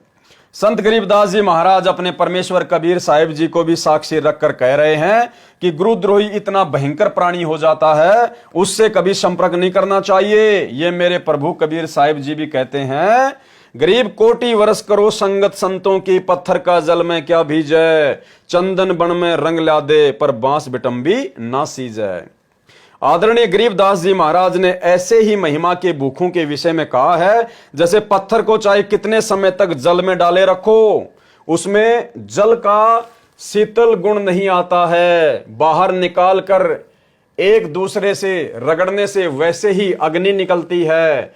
ऐसे ही पत्थर जैसे प्राणी को कितना ही समय तक संत का साथ मिले, उसका स्वभाव नहीं बदल सकता।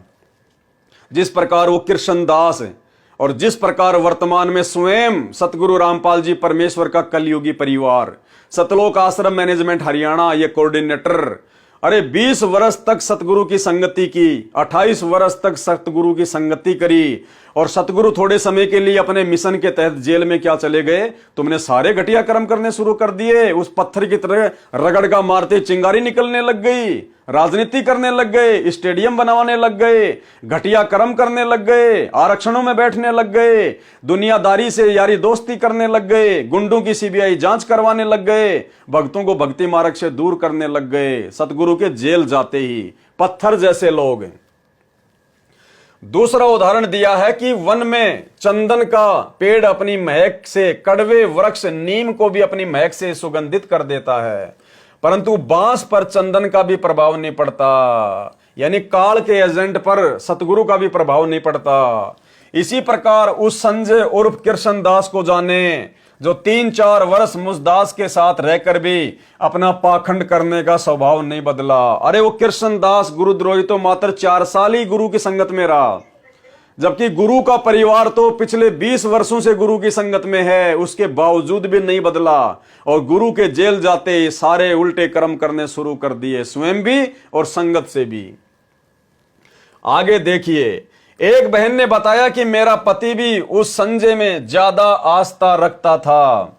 उसको आश्रम से निकालने के बाद वह संजय उर्फ कृष्णदास हमारे घर आया। यानी आश्रम से निकालने के बाद में फिर एक भगतमती ने गुरुदेव को बताया कि मेरा जो पति था वो उसमें ज्यादा ही आस्था रखता था, और जब आपने उसको आश्रम से निकाल दिया तब वो एक बार हमारे घर पर आया। उसको आश्रम से निकालने के बाद वह संजय उर्फ कृष्णदास हमारे घर आया। भगवा कपड़े पहन रखे थे, यानी वो लाल पीले कपड़े पहन लिए साधु संत वाले, गले में माला डाल रखी थी, तथा रात्रि में वह हमारे घर पर रुका था। अपनी मन पसंद सब्जियां कहकर बनवाई, फिर कहा कि हलवा बनाओ, भोग लगाऊंगा। उस बहन ने अपने पति से कहा कि हलवा बनाने को कह रहा है, हमारी स्थिति तो दाल रोटी की है, फिर भी उधार करके हलवा बनाया। जी खोल कर निंदा की तथा मेरे पति का भाव खराब कर दिया। उसने हमारा भी आपसे मिलना बंद करा दिया तथा स्वयं भी नाम खंड कर लिया। जिस दुकान से परिवार पोषण हो रहा था वह कुछ ही दिनों में ठप हो गई, भूखे रहने लगे। एक दिन एक बहन ने बताया कि सतगुरु रामपाल जी महाराज कह रहे थे कि जिन जिन के घर वह संजय सुनसुनिया घूम रहा है उन्हीं को भारी नुकसान उठाना पड़ रहा है। तब मुझे होश आया कि हमारे घर पर भी गया था। उसी दिन के बाद हमारे बुरे दिन लगे। अपने पति से छुपकर उस बहन ने दोबारा नामदान मुसदास रामपाल दास से लिया। फिर अपने पति को समझाया, परंतु वह मानने को तैयार नहीं था। कुछ दिनों के बाद उस बहन ने अपने पति से कह दिया कि मैंने उपदेश ले लिया है, आपने जो करना है कर लो। कुछ महीनों के बाद उसके पति ने भी नामदान दोबारा लिया तथा अपनी गलती की क्षमा याचना की। आज उसी भगत की दुकान मुख्य बाजार में धूम धड़ाके से चल रही है। वह संजय उर्फ कृष्णदास मुसदास के एक भगत के घर सांपला में रुका। गुरुदेव कह रहे हैं कि हमारे भगत के घर सांपला में रुका। सांपला कोई गांव है। उन्होंने इसकी बहुत सेवा की। कुछ दिन बाद उस भगत की पत्नी के पेट में पानी की रसोली होकर फूट गई। असहनीय पीड़ा होने लगी। सांपला के डॉक्टर ने जवाब दे दिया। फिर रोहतक मेडिकल में ऑपरेशन हुआ। डॉक्टर हैरान रह गए कि आप बच कैसे गए। तब उस बहन ने कहा कि हमारे सिर पर पूर्ण परमात्मा का पंजा है, ये भी हमारी ही गलती का परिणाम होगा। आज तक 8 वर्ष नाम लिए हो गए थे, कभी बुखार भी नहीं चढ़ा था। अस्पताल से छुट्टी के बाद सीधे आश्रम करोथा में आए, सर्व घटना बताई। तब इस दास ने उन्हें बताया कि ये सब हानि केवल उस संजय के कारण हुई है। इस बात से वे दोनों कहने लगे कि महाराज जी, आप ही कहते हो कि द्वार पर आए कुत्ते को भी रोटी डालनी चाहिए। इस दास ने कहा कि पागल कुत्ते को आहार कराना हानिकारक होता है, गुरुद्रोही पागल कुत्ता हो जाता है। श्रद्धालुओं ने इस दास की बात पर विशेष ध्यान नहीं दिया, चले गए। कुछ ही महीनों पश्चात उनके दोनों लड़कों की भयंकर दुर्घटना हो गई। दोनों बच्चे के सब दांत बाहर निकल गए। इलाज करवाया, परंतु लड़के की पीड़ा बढ़ती ही जा रही थी। लड़का उस समय 12 वर्ष की आयु का था। लड़के ने कहा कि मुझे गुरुजी के पास आश्रम करोथा में ले चलो, मैं वहीं ठीक होऊंगा। डॉक्टर ने सफर करने, हिलने डुलने आदि से सख्त मना कर रखा था। लड़के का आग्रह देखकर लड़के को लेकर मुसदास के पास आए। आते ही लड़के ने दंडवत प्रणाम किया। उस बच्चे की दशा देखकर मुसदास को बहुत तरस आया तथा उनसे कहा कि आप दोबारा उपदेश लो और आगे से उस गुरुद्रोही को दूर से भी प्रणाम मत करना। उसके पश्चात उसी दिन उस बच्चे का दर्द समाप्त हो गया।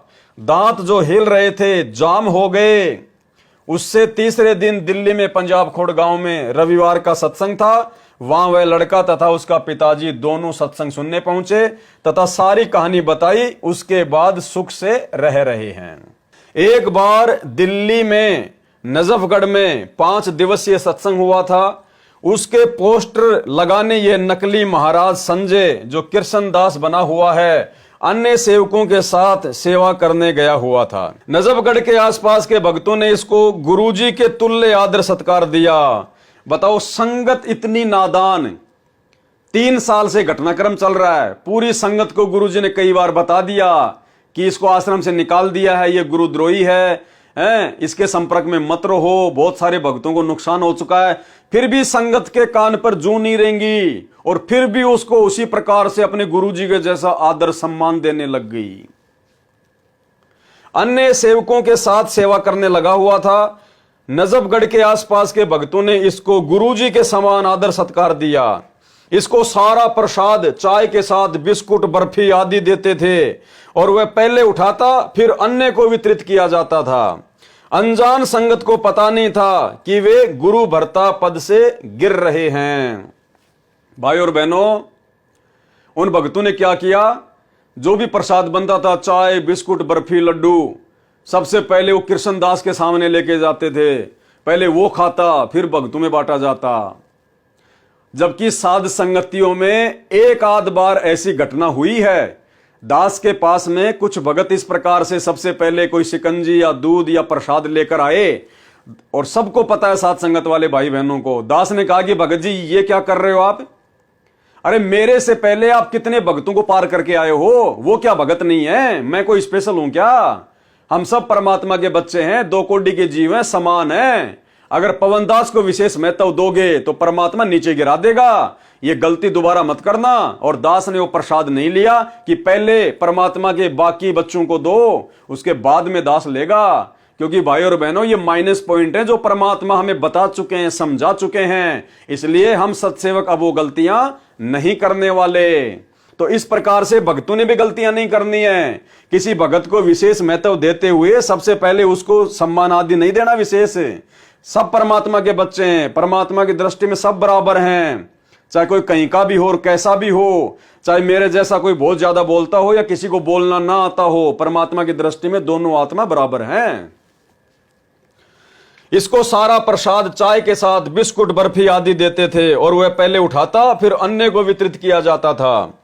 अनजान संगत को पता नहीं था कि वे गुरु भर्ता पद से गिर रहे हैं, जिसका भयंकर परिणाम होता है। कुछ दिनों के पश्चात एक भगत का लड़का मर गया। एक की इतनी भयंकर दुर्घटना हुई कि बाल बाल बचा, लेकिन टांग टूट गई। एक के पेट में दर्द हुआ तथा एक ही रात्रि में 12,000 रुपए लगाकर बाल बाल बचा। एक की टीवी आदि की दुकान नजफगढ़ में भी पूरी तरह जलकर भस्म हो गई। लगभग 50 लाख का नुकसान हुआ। भाई ये तो होना ही होना है। गुरु को तजे भजे जो आना, ता पशुओं को फोकट गया ना, तो ये तो होगा ही। एक भगत की भैंस ने बिजली की तार को मुंह से काट लिया। वह भैंस मर गई। भैंस के कारण अर्थ अधिक होने से घर की बिजली अधिक हो गई, जिस कारण रंगीन टीवी, वॉशिंग मशीन, घर की सब फिटिंग जल गई। भारी नुकसान हुआ। जबकि पहले उस भगत की पत्नी मृत्यु शैया पर थी। मुसदास रामपाल दास से उपदेश प्राप्त करते ही स्वस्थ हो गई। उसे 11 वर्ष तक कोई संतान नहीं हुई थी। 10वें महीने पुत्र हुआ। फिर उस गुरुद्रोही में आस्था होने से प्रभु ने अपना पंजा उठा लिया, दोबारा उपदेश लिया। उसके बाद पूरा परिवार सुखपूर्वक रह रहा है। एक बहन को सोनीपत में नाक से खून बहना शुरू हो गया और इतना खून बहा कि तसला, एक बड़ा लोहे का बर्तन, भर गया। डॉक्टर के पास 2 दिन दाखिल रही, कोई आराम नहीं हुआ। वह उस संजय रूपी सर्प को बहुत अच्छा भगत जानकर भाई की तरह प्यार करती थी। आश्रम से जाने के बाद उससे मिलती रही, वह भी फोन करता था, जिस कारण परमेश्वर ने पंजा उठा लिया। अचानक नाक से खून बहने लगा, सर्व इलाज व्यर्थ सिद्ध हुए। तब वह बहन आश्रम करोथा में आई और दोबारा उपदेश लिया। उसके बाद आज 4 वर्ष तक उसे कोई कष्ट नहीं हुआ। कबीर गुरु को तजे भजे जो आना, तापसवा को फोकट ज्ञाना। ये दास रामपाल दास बहुत चिंतित हुआ कि हे प्रभु, आपकी संगत में क्या घुस गया। मुझदास की श्रद्धा में या कोई सेवा में त्रुटि हुई हो, जिस कारण आपके बसाई परिवार उजड़ रहे हैं। लेकिन बाद में पता चला, तब सब ने दोबारा उपदेश लिया। अब 4 वर्ष से सब परिवार पूर्ण सुखी हैं। एक परिवार की लड़की की शादी हुई, लड़की को एक पुत्र प्राप्त हुआ। उसी समय ये आस्तीन का सांप हरियाणा में आया ही था। उसकी मीठी मीठी बातों से प्रभावित होकर उस परिवार की आस्था भी उसमें पूर्ण रूप से हो गई। कुछ ही महीनों के पश्चात उस लड़की का पति दुर्घटना में मारा गया। इस संजय नकली नाम कृष्णदास की चतुरता का आभास हो जाने के बाद इसका पाठों पर जाना बंद कर दिया गया था। मुझसे झूठ बोलकर उस लड़की को सांत्वना देने गया, गुरुजी से झूठ बोलकर उस लड़की को सांत्वना देने गया, जिसका पति मर गया था, जो गुरुजी की भगत थी। लड़की की माता ने मुझ दास को बताया कि लड़की अपने पति के वियोग में 4 दिन से बेहाल थी, कुछ भी खा पी नहीं रही थी। संजय गया तो लड़की उठी और कुछ खाया पिया तथा हौसला हुआ। इससे स्पष्ट है कि उस बनावटी बातें बनाने वाले में कितनी श्रद्धा थी, जिसका कितना भयंकर परिणाम भोगना पड़ा। इस दास रामपाल दास ने अपना पूरा जीवन लगा दिया, दिन रात सत्संग सेवा करके मार्गदर्शन किया। उस पाखंडी को केवल मीठी बातें बनाने के कारण ही पसंद कर लिया। इसी गलती के कारण सतलोक से निकले थे। जो परमात्मा सर्व सुख दे रहा था उसको व्यर्थ समझा, और जो अपने स्वार्थवश ड्रामा करके तप कर रहा था उसे पसंद किया। कबीर परमेश्वर कहते हैं कि निरंजन धन तेरा दरबार, पाखंडी की पूजा जग में और संत को कहें लबार। उसके बाद उस संजय उर्फ कृष्णदास को फिर समझाया। देखो भाइयों और बहनों, आश्रम से निकालने के बाद फिर वो वापस आ गया, फिर भी गुरुजी ने उस पर रहम करी, दया करी। उसके बावजूद भी वो अपनी घटिया हरकतों से बाज नहीं आया। बीच बीच में भक्तों के पास जाता और उनसे उसी प्रकार से पेश आता जैसे महाराज है, और भक्तों को भारी नुकसान भी हो रहा था। लेकिन परमात्मा ने फिर भी उसको गुरुद्रोही घोषित नहीं किया। भाई और बहनों, पवनदास को केवल पहले झटके में अपने परिवार की झूठी शिकायत पर बिना सोचे समझे, बिना कुछ देखे, बिना कोई प्रमाण सीधा गुरुद्रोही घोषित किया। और भाई और बहनों, ये परमेश्वर की लीला, ये परमेश्वर के मिशन का एक मुख्य अंग है। परमेश्वर ने इसी प्रकार से अपने बच्चों की छटनी करनी थी, दास को निमित्त बनाकर। और गुरुदेव को तो पता ही था कि आश्रमों में मर्यादा नहीं है, ना पहले मर्यादा थी, जिस कारण से बरवाला कांड हुआ। और वर्तमान में तो मर्यादा रहेगी कहां से, क्योंकि वही पाखंडी लोग, वही काल प्रेरित आत्माएं, गुरुदेव का परिवार, वो कोऑर्डिनेटर वर्तमान में धर्म को धंधा बनाकर आश्रम खोल खोल कर और काल के एजेंट बनकर संगत को परमात्मा से दूर कर रहे हैं। तो परमेश्वर को तो सब कुछ मालूम था, इसलिए परमेश्वर ने अपने बच्चों की छटनी कर ली। और जो परमेश्वर की योग्य आत्माएं थीं, उनको परमात्मा ने दास को निमित्त बनाकर सात संगतियां शुरू करवाकर और अलग से सत्सेवकों के रूप में इकट्ठा कर लिया। उसके बाद उस संजय उर्फ कृष्णदास को फिर समझाया कि तू बाज आ जा, गुरुदेव के सामने झूठ बोलना महापाप होता है। फिर भी गुरुदेव ने उसको गुरुद्रोही घोषित नहीं किया और कहा कि भाई तू अभी भी बाज आ जा, गुरुदेव के सामने झूठ बोलना महापाप होता है। कबीर साहब कहते हैं कि गुरु सन्मुख ले झूठ संजोई, निश्चय नरक पड़े शिष्य सोई। और गुरु से बैर करे शिष्य जोई, भजन नाश और बहुत बिगोई। पीढ़ी सहित नरक में पड़ी है, गुरु आज्ञा शिष्य लोप जो करी है। गुरु से शिष्य करे चतुराई, सेवाहीन नरक में जाई। उसके बाद उसे कह दिया गया कि अब के तेरी कोई भी गलती मिली तो तुझे आश्रम से निकाल दिया जाएगा। फिर भी गुरुदेव ने दया करी, उसके ऊपर रहम बख्शा और कहा कि देख भाई, अब की बार तेरे को माफ कर रहे हैं, अगली बार अगर तेरी कोई गलती मिली किसी भी प्रकार की तो तुझे सदा सदा के लिए रिजेक्ट कर दिया जाएगा। यानी इतना लंबा चौड़ा सिस्टम, इतना लंबा चौड़ा बखेड़ा, इतने साल, इतनी शिकायतें गुरुदेव ने आंखों से देख लिया। और जिन भक्तों ने उसके ऊपर आस्था लगाई उनकी दुर्गति भी होली, घर में अकाल मौत भी होली, और फिर भी परमात्मा उसको माफ करते आ रहे हैं, माफ करते आ रहे हैं, गुरुद्रोही घोषित नहीं किया। और पवन दास को बिना कुछ देखे, बिना कुछ सोचे समझे, अपने परिवार वालों की झूठी शिकायत पर पहली शिकायत में गुरुद्रोही घोषित करना, यह परमेश्वर के मिशन का एक मुख्य अंग है, मुख्य अंग। सुनते जाइए।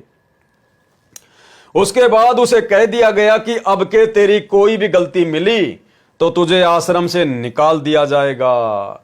उसकी चाल थी कि संगत को अपना बनाकर आश्रम क्रोथा को प्राप्त करके महंत बन जाऊं। सतगुरु रामपाल जी तो अंतर्यामी हैं, जानी जान है, उनको तो पता था कि काल इसको कहां तक नीचे गिराएगा। गुरुदेव कह रहे हैं कि उसकी इच्छा थी, उसकी मनसा थी कि संगत को अपना बना लूं, संत रामपाल जी को नीचे गिरा दूं और क्रोथा आश्रम में संत बन के बैठ जाऊं। जब संगत को पता लगता गया तो उससे धिक्कारने लगे। उपरोक्त वाणी परमेश्वर की है जो उस गुरुद्रोही पर पूर्ण रूप से खरी उतरती है। इसका दंड इसे प्रभु अवश्य देगा। जिस कारण से उसकी सब चाल असफल हो गई तो वह आश्रम छोड़कर मना करते करते चला गया। फिर वो आश्रम छोड़कर चला गया। उस लड़के की माताजी आश्रम में आई। कौन सी लड़की? जिसका पति मर गया था, जो 4 दिन से खाना पीना नहीं खा रही थी।